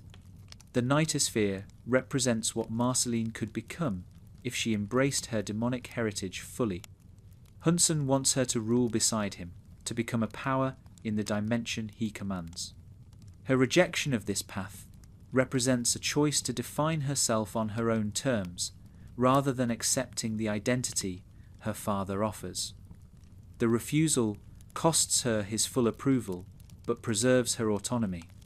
Episodes featuring Hunson expand Adventure Time's mythology by showing how the demon world operates. Through Marceline's connection to her father, viewers learn about dimensions beyond Ooo, powers beyond what mortal characters possess, and histories that stretch back before the Mushroom War. Her complicated family opens narrative doors. The voice work Martin Olsen brings to Hunson captures both the character's menace and his obliviousness. He sounds powerful and dangerous, while also seeming genuinely confused about why Marceline does not want what he offers. The performance finds comedy and pathos in equal measure, supporting the writing's tonal complexity. The father-daughter dynamic between real-life Olsens, voicing fictional father and daughter, adds resonance that casting strangers could not achieve. The genuine relationship informs their performances in subtle ways that attentive viewers can sense even without knowing the real-world connection. Marceline appears in Adventure Time. Fiona and Cake, the spin-off series that premiered in 2023 on Max. The series features Simon Petrikov as a main character, exploring his life after being freed from the Crown's influence. Marceline's presence in the series allows her relationship with Simon to continue developing in new contexts and new stories. The spin-off takes place after the events of the original series finale, with Simon struggling to adjust to mortal life after centuries as the Ice King. He misses Betty, who sacrificed herself to save him. He has difficulty connecting with people who knew him only as a mad king. The grounded, human struggles of post-Crown Simon provide different storytelling opportunities than the fantasy adventures of the original series. Marceline's role in Fiona and Cake connects her to Simon's ongoing journey. Their relationship, which drove some of the most emotional moments in Adventure Time, continues to evolve. She understands what he lost better than almost anyone, because she was there at the beginning. Her support helps Simon navigate his difficult return to sanity and mortality. The multiverse premise of Fiona and Cake allows the series to explore alternate versions of characters, including alternate Marcelines. These variants highlight what aspects of Marceline are essential to her identity and what aspects are contingent on her specific circumstances. The exploration adds depth to understanding who Marceline truly is beneath her particular history. Simon's perspective on events becomes central in the spin-off, shifting focus from Finn and Jake to a character who had previously been comic relief or tragic backstory. This shift means Marceline is seen primarily through Simon's eyes, rather than through her own perspective or through the main protagonists. The relationship remains important, but is framed differently. The emotional continuity between Adventure Time and Fiona and Cake ensures that the development Marceline and Simon underwent in the original series carries forward. Their history informs their interactions, even when the focus is on new characters and new adventures. The spin-off respects what came before, while telling its own stories. Fiona and Cake received generally positive reviews, with critics praising its willingness to take the Adventure Time universe in new directions. The mature themes and serialized storytelling appealed to audiences who had grown up with the original series and were ready for more complex narratives. Marceline's inclusion helped bridge the new series to beloved elements of the original. The success of the spin-off demonstrates the lasting appeal of Adventure Time's characters and world. Marceline, Simon, and the other characters the show created have proven capable of sustaining interest beyond the original run. The universe Pendleton Ward created continues expanding, offering new stories while honouring what made the original special. The relationship between Marceline and Simon in Fiona and Cake represents healing that the original series could only hint at. With Simon restored to himself, the two can finally relate as the people they actually are, rather than as the victim and the shell of someone who used to exist.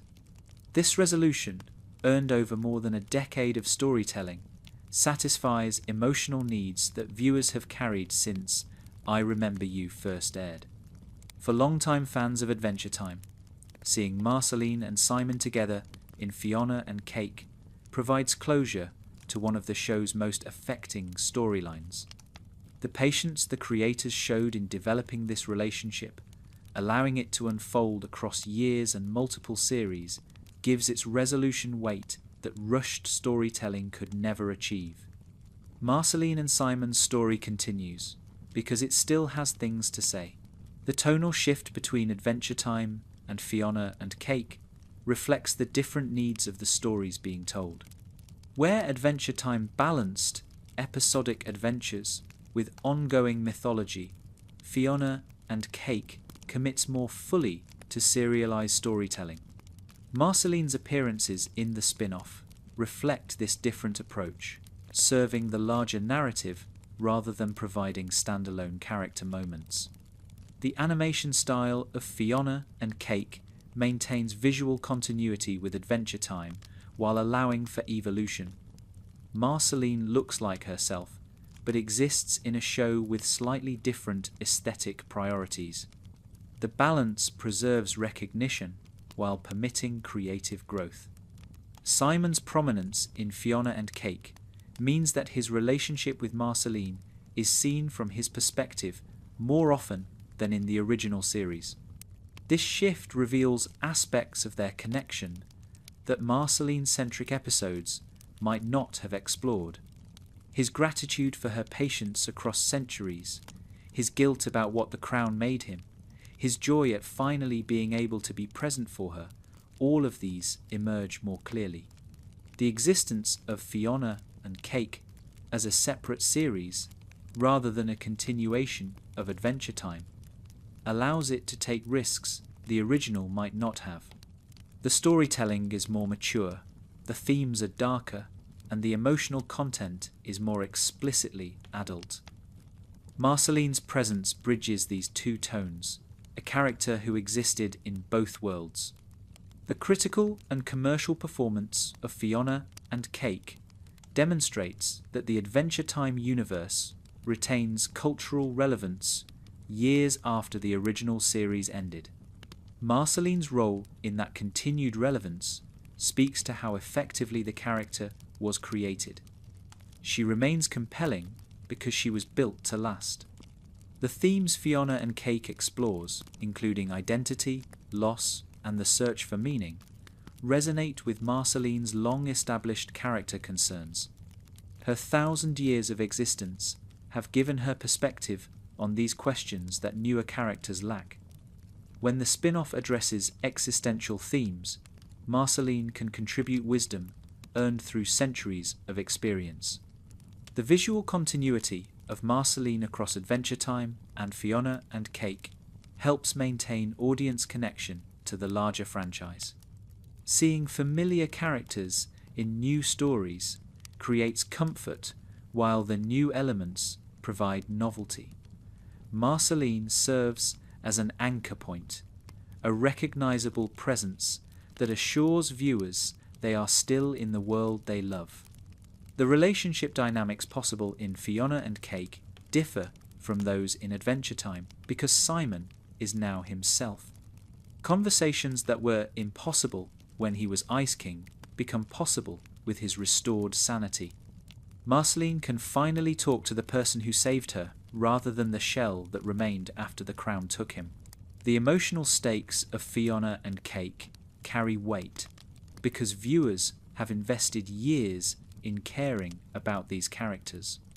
Marceline's appearances benefit from accumulated goodwill that only long-running franchises can generate. New viewers might enjoy her, but long-time fans bring emotional context that deepens every scene. The future of Marceline as a character depends on what additional stories the Adventure Time franchise chooses to tell. Her presence in Fiona and Cake suggests that creators recognize her value to the brand. Whether through more spin-offs, more specials, or other media, Marceline seems likely to continue appearing in new content. The creative team behind Fiona and Cake includes people who understand what made Marceline work in the original series.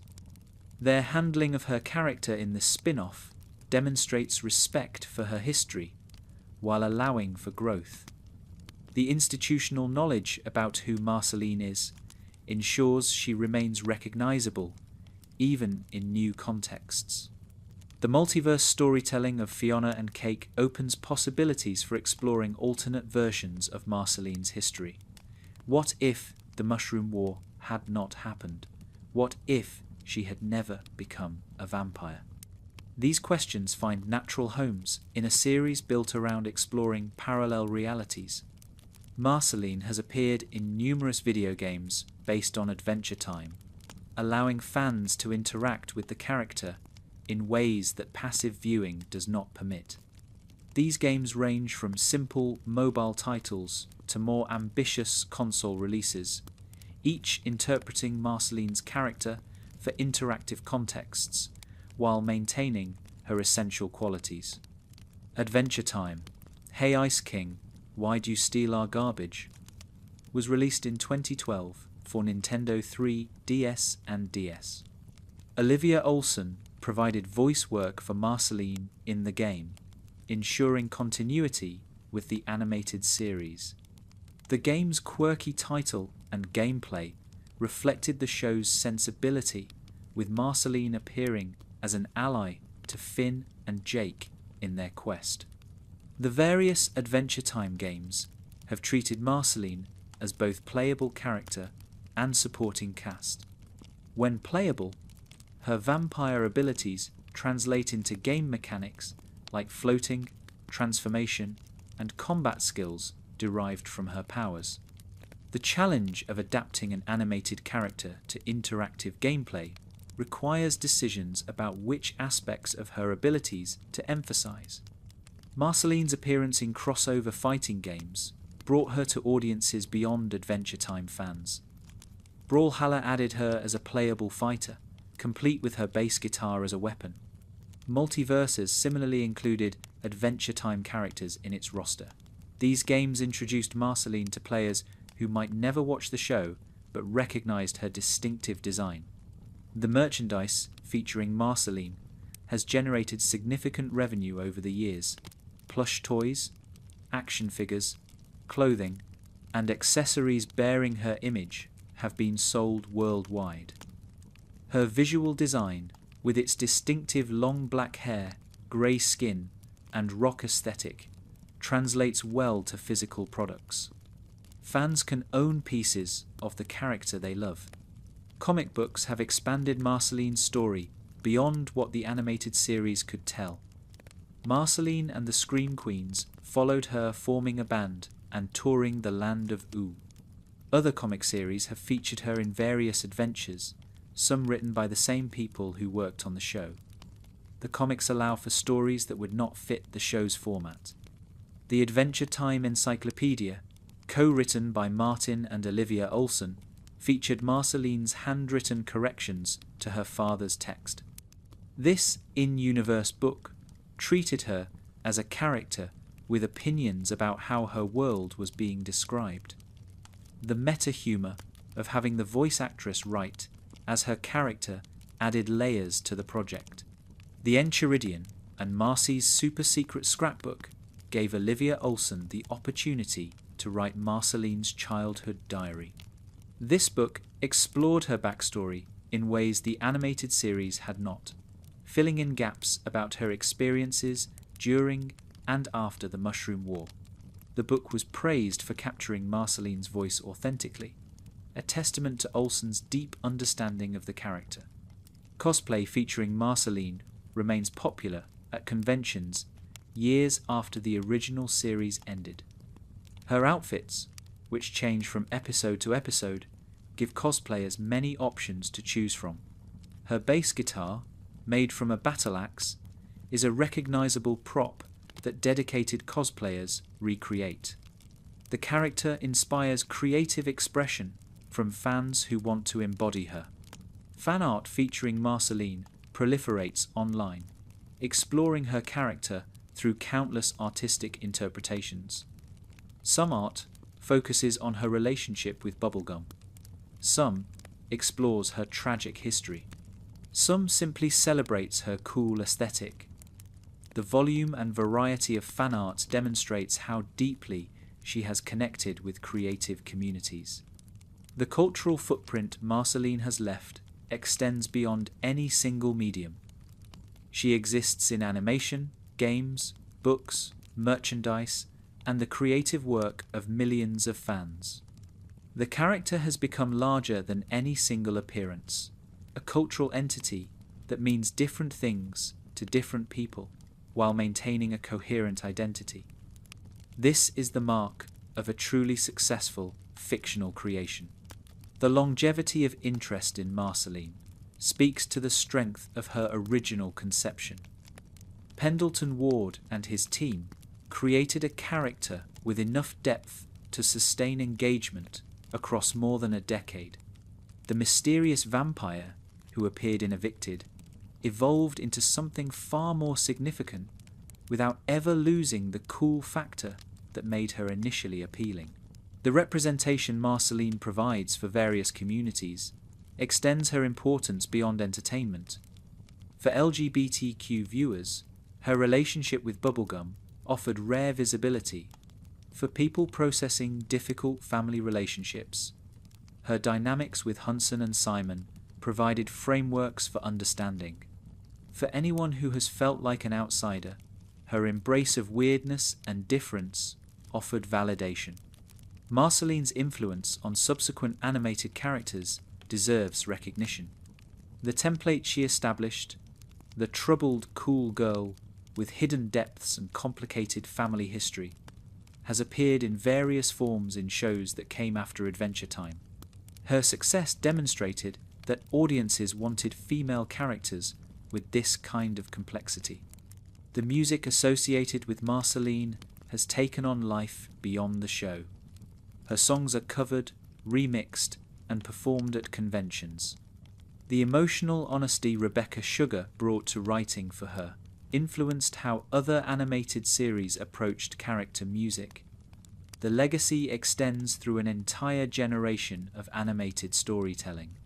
The character remains popular, with new audiences discovering Adventure Time through streaming services. Parents who watched the show as teenagers now share it with their children. Marceline continues to find new fans, proving that the character's appeal transcends any particular cultural moment. She has become timeless in the way that the best fictional creations achieve. The transmedia presence of Marceline demonstrates how modern franchises extend beyond single platforms.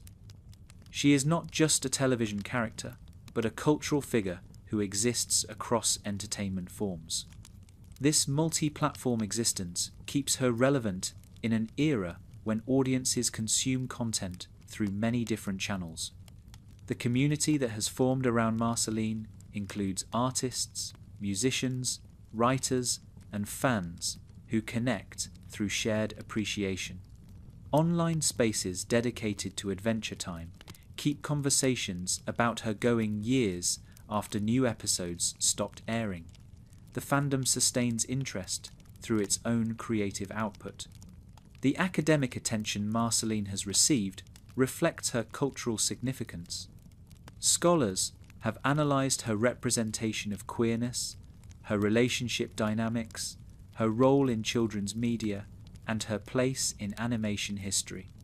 Being studied seriously indicates that she matters beyond simple entertainment.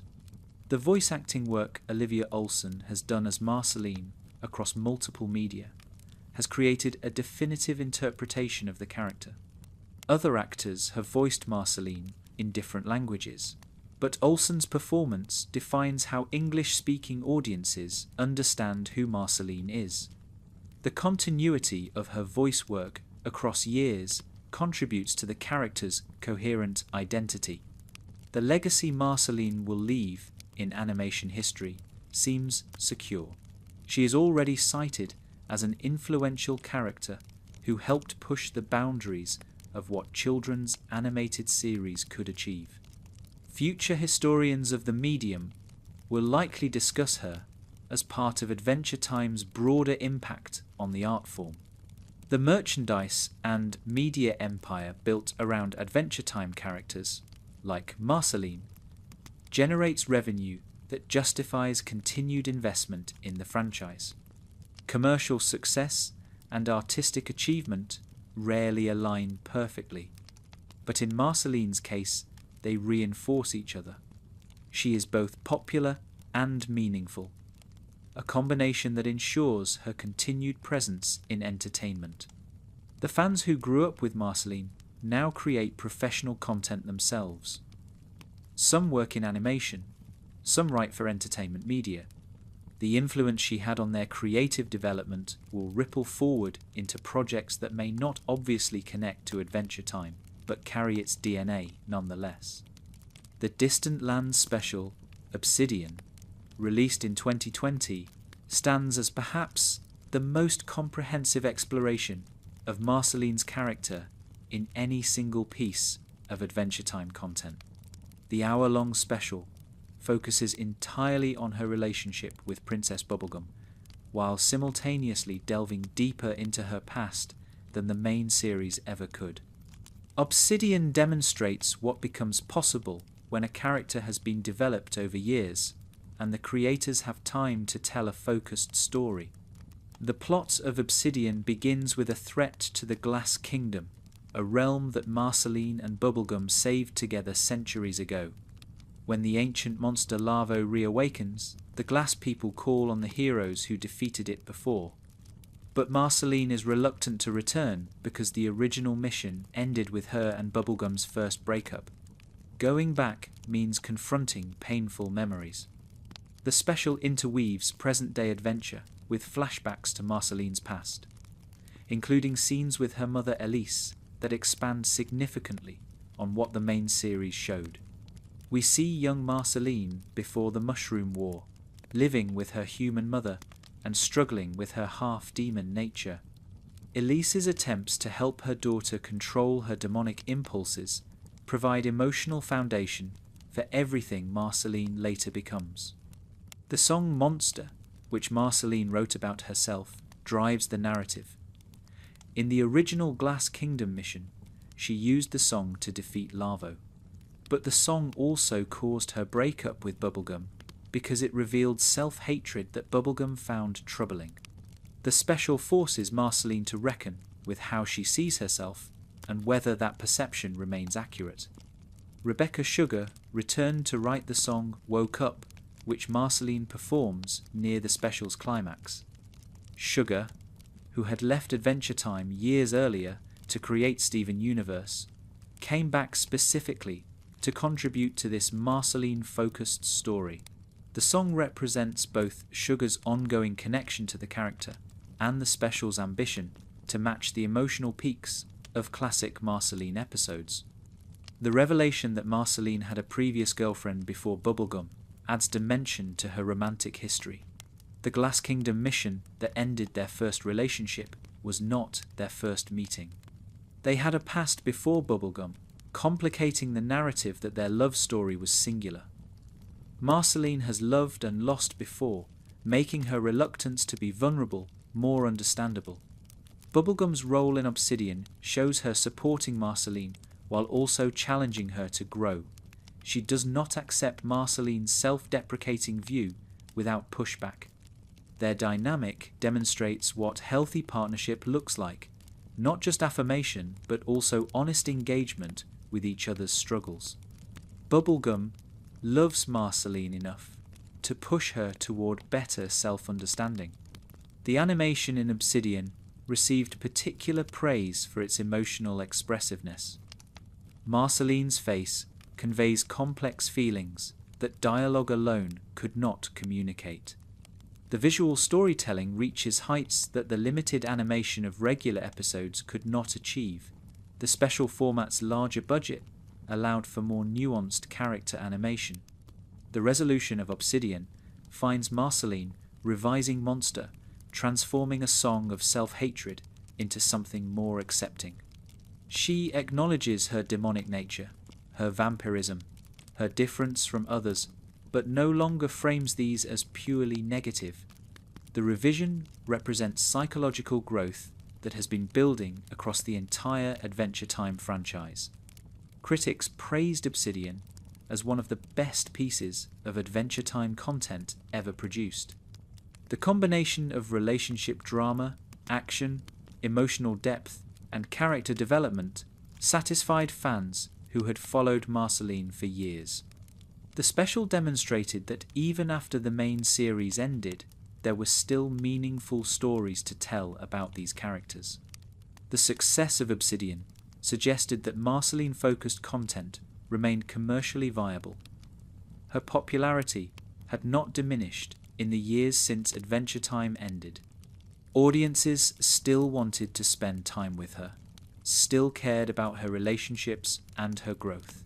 The special validated the creative team's decision to center an entire hour on her story. For fans of Bubbling, Obsidian provided the extended relationship content that the main series could only hint at. Seeing Marceline and Bubblegum as an established couple, dealing with relationship challenges, offered satisfaction that the finale's kiss had only promised. The special delivered on years of anticipation.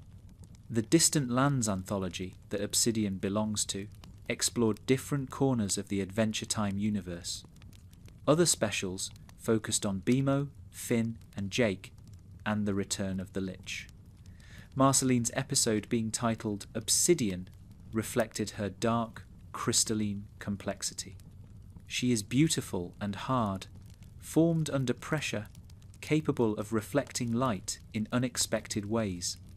The hour-long format of Obsidian allowed pacing that regular episodes could not achieve. Emotional beats had room to land. Character moments could breathe without rushing to the next plot point. The extended runtime served the story's needs rather than constraining them. The flashbacks to Marceline's childhood with her mother Elise provide some of the most emotionally resonant content in the special. Seeing young Marceline struggle with her demonic nature while her human mother tries to help contextualizes everything she later becomes.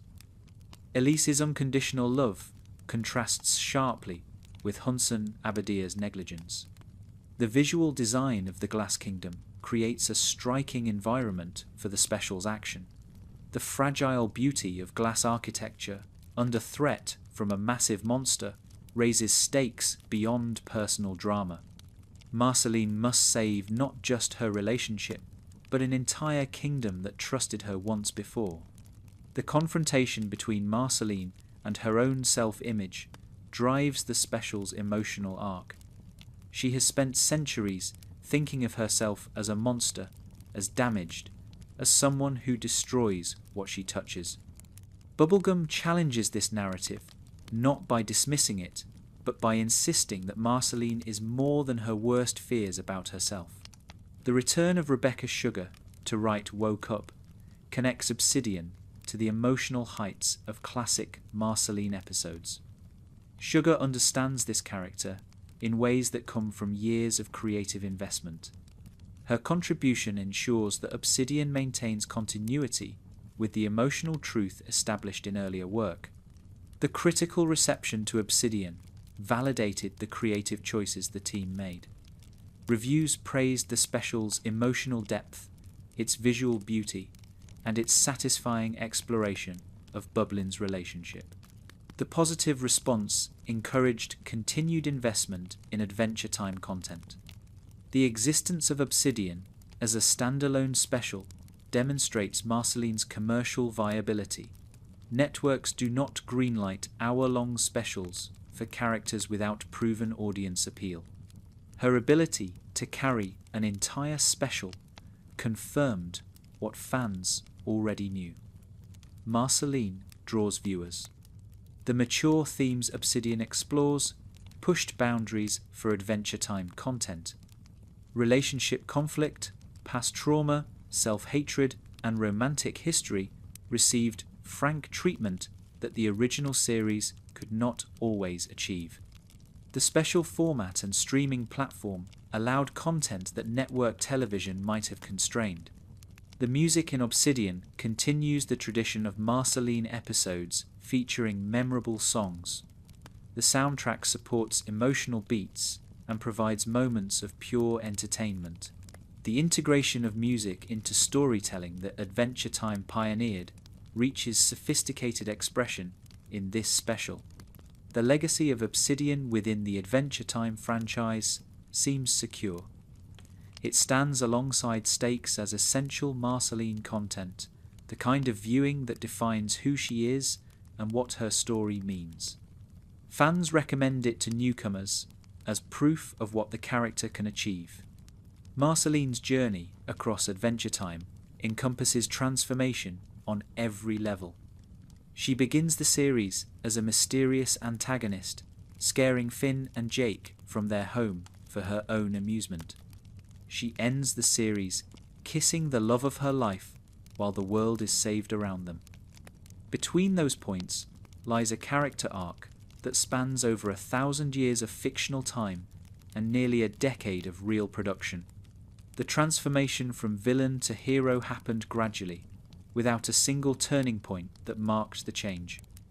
Episode by episode, viewers learned more about who Marceline was beneath her scary exterior. Her music revealed vulnerability. Her history revealed trauma. Her relationships revealed capacity for genuine connection. The scary vampire girl turned out to be someone worth caring about. The revelation of her history with Simon Petrikov transformed not just Marceline, but the entire show. Adventure Time had always balanced comedy with occasional darkness, but the emotional depths of I Remember You and subsequent episodes raised the ceiling on what the series could achieve. Marceline's backstory gave the show permission to be genuinely moving. Her relationship with Princess Bubblegum evolved from subtext to text over the course of the series. What began as hints and implications became explicit confirmation.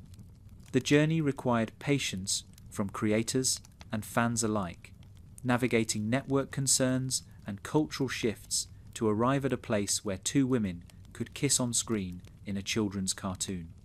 Marceline's love story became part of television history.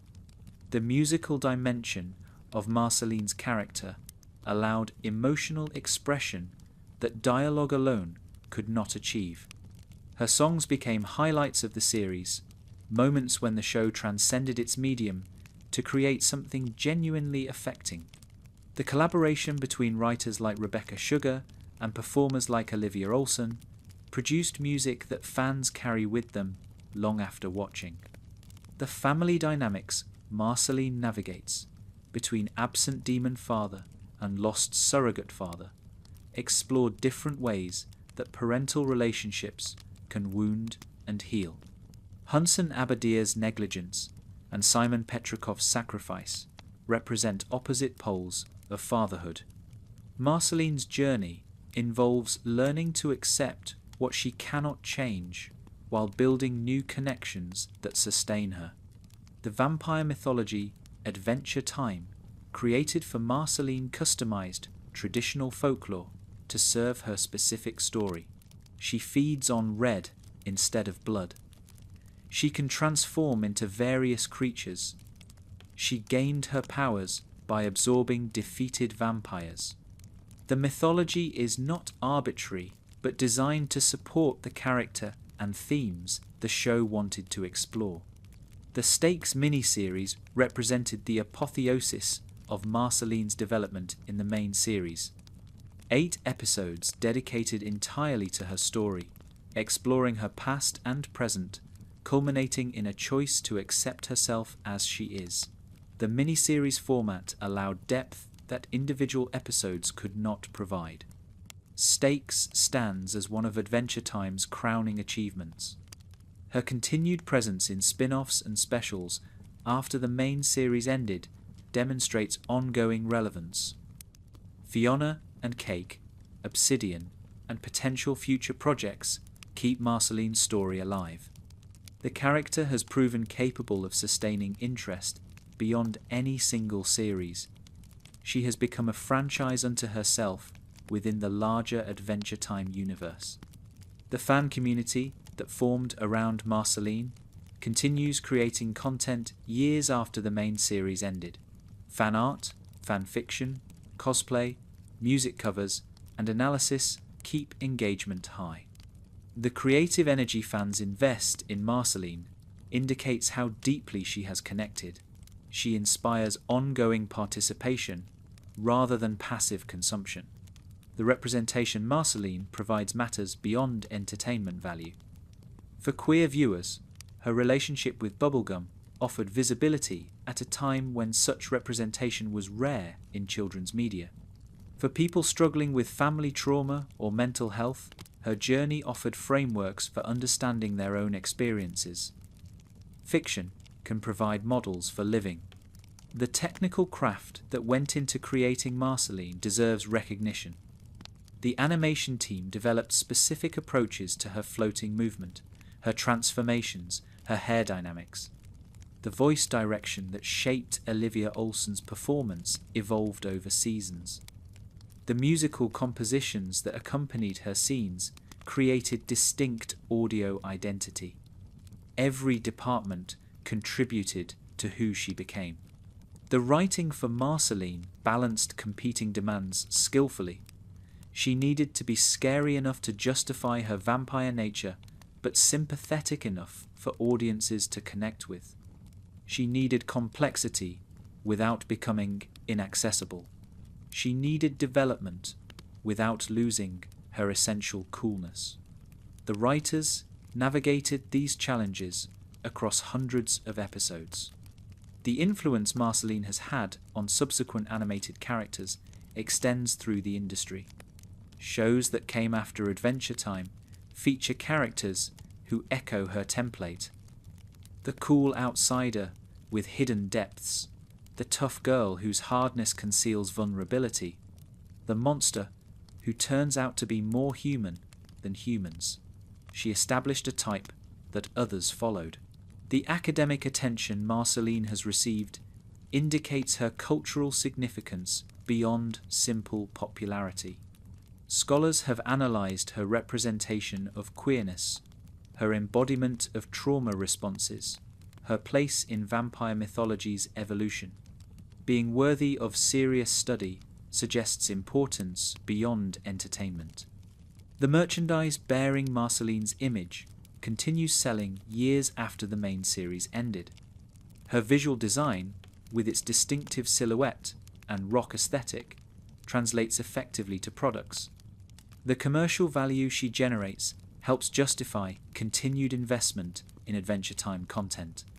The emotional journey viewers take with Marceline across the series builds cumulative investment.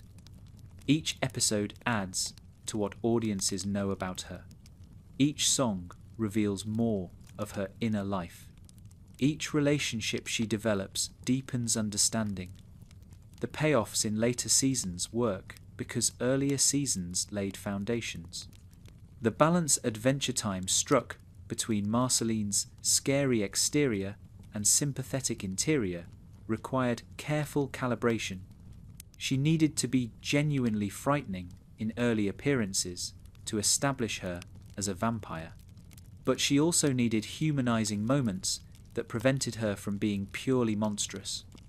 The writers navigated this balance skillfully. The evolution of Marceline's relationship with her own vampirism mirrors the show's thematic concerns about identity and acceptance. She begins seeing vampirism as a curse, something imposed on her against her will.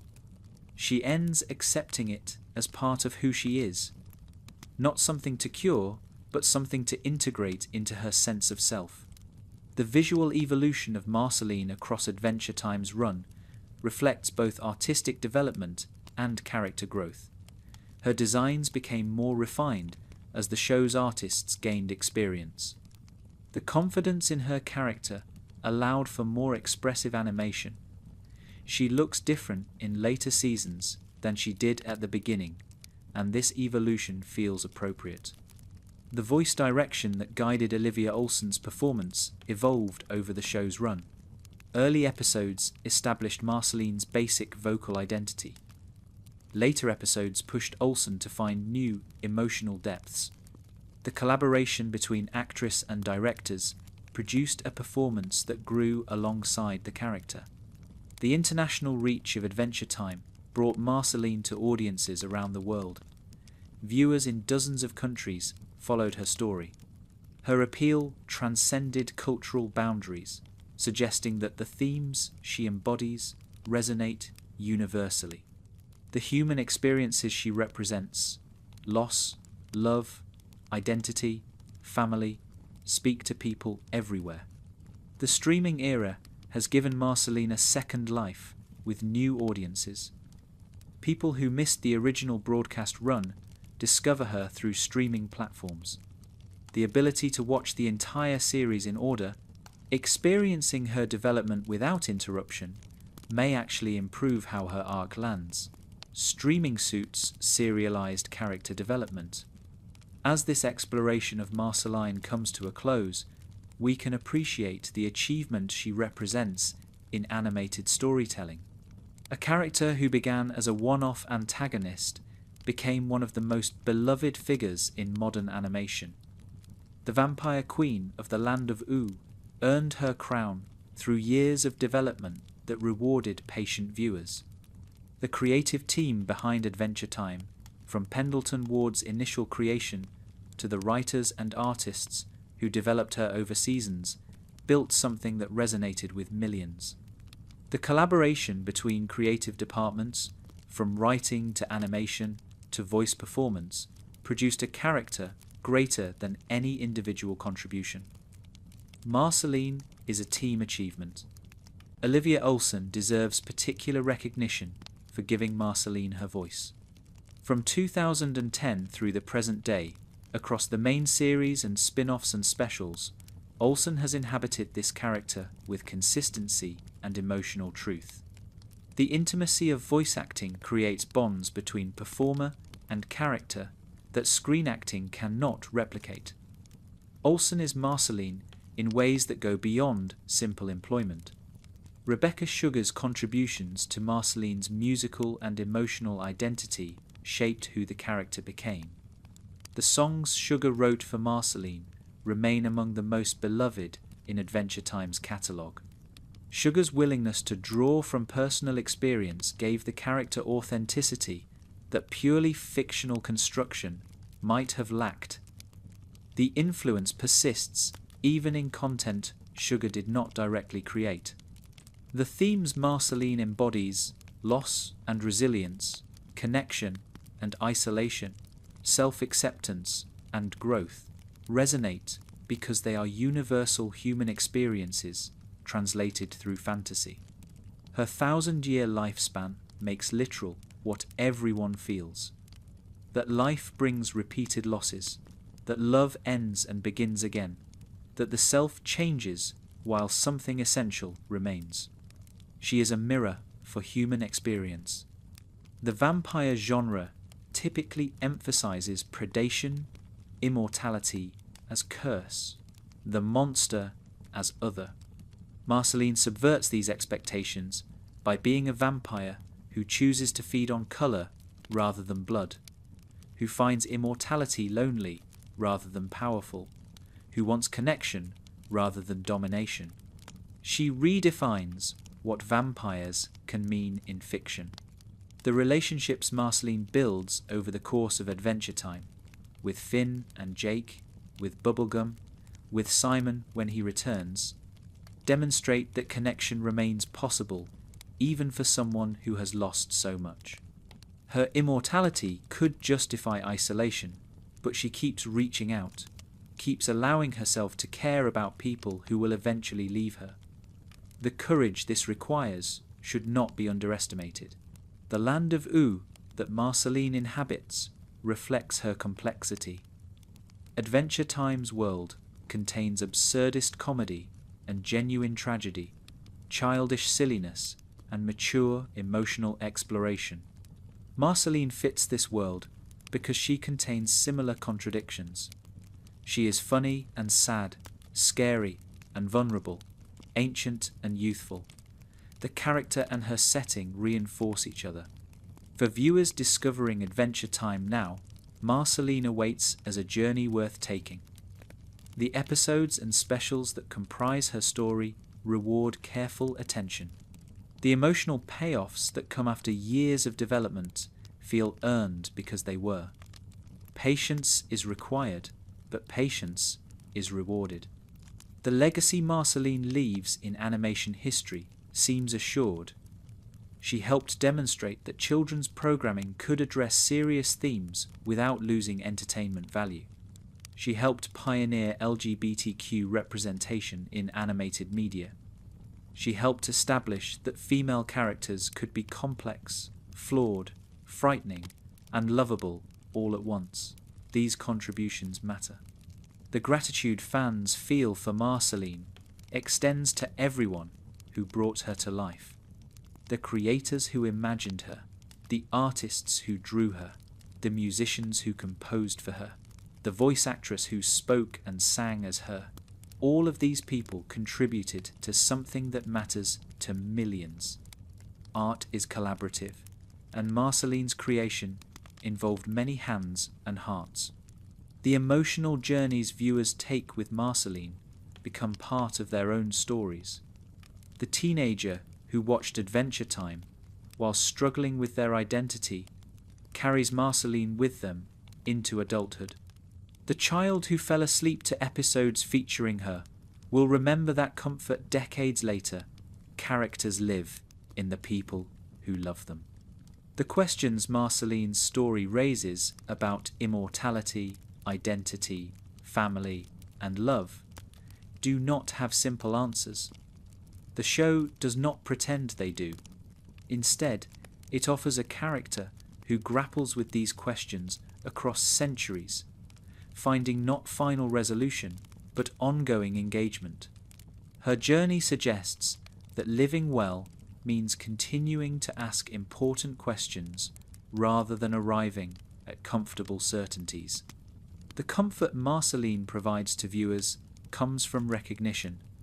People see themselves in her struggles with family. They see their own relationship histories reflected in hers.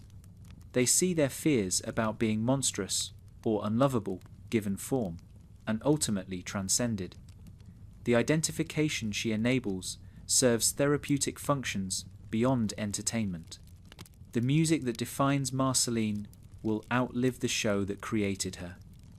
Songs like Everything Stays and I'm Just Your Problem have entered broader cultural circulation. They appear in fan videos, in amateur covers, in the repertoires of musicians who discovered them through Adventure Time. The music escapes its original context to find new audiences. The future holds unknown possibilities for Marceline as a character. New spin-offs might explore untold periods of her 1,000-year history. New specials might continue her story beyond where current content ends. New media formats might present her in ways we cannot yet imagine. Her story remains open because she remains beloved. The community of fans who care about Marceline will carry her forward regardless of official content. Fan fiction explores scenarios the show never addressed. Fan art interprets her through countless visual styles. Fan discussions analyze her character with scholarly rigor. The fandom becomes custodian of her ongoing existence. The gratitude we owe to everyone who created Marceline deserves explicit acknowledgement. From concept to execution, from writing to animation to voice performance, teams of talented people worked together to bring her to life. The seamlessness of the final product obscures how much effort went into its creation. That effort deserves recognition and thanks. The invitation to sleep that this video extends comes with Marceline as companion. Her presence, even in audio form, offers comfort to those who need it. The facts about her become familiar, the rhythm of narration becomes soothing, and eventually sleep arrives with a vampire queen standing guard. As night deepens and sleep approaches, Marceline the Vampire Queen stands ready to accompany you into dreams. 1,000 years of experience have taught her patience. The losses she has endured have taught her compassion. The love she has found has taught her hope. Whatever darkness awaits, she has faced worse and emerged to play another song. The music fades. The adventure continues, somewhere in the land of Ooo. Marceline floats through eternal night, bass guitar in hand, ready for whatever comes next. Her story is not finished, because stories about characters we love never truly end. They live in memory, in rewatches, in the creative work of fans who carry them forward. Rest now. The Vampire Queen keeps watch. Tomorrow brings new adventures, new songs, new chances to connect with characters who feel like friends. But for tonight, let the facts about Marceline settle into comfortable knowledge. Let her journey become part of yours. Let sleep come gently, accompanied by thoughts of a vampire girl who learned that even monsters can find love. Good night, adventurer, mathematical.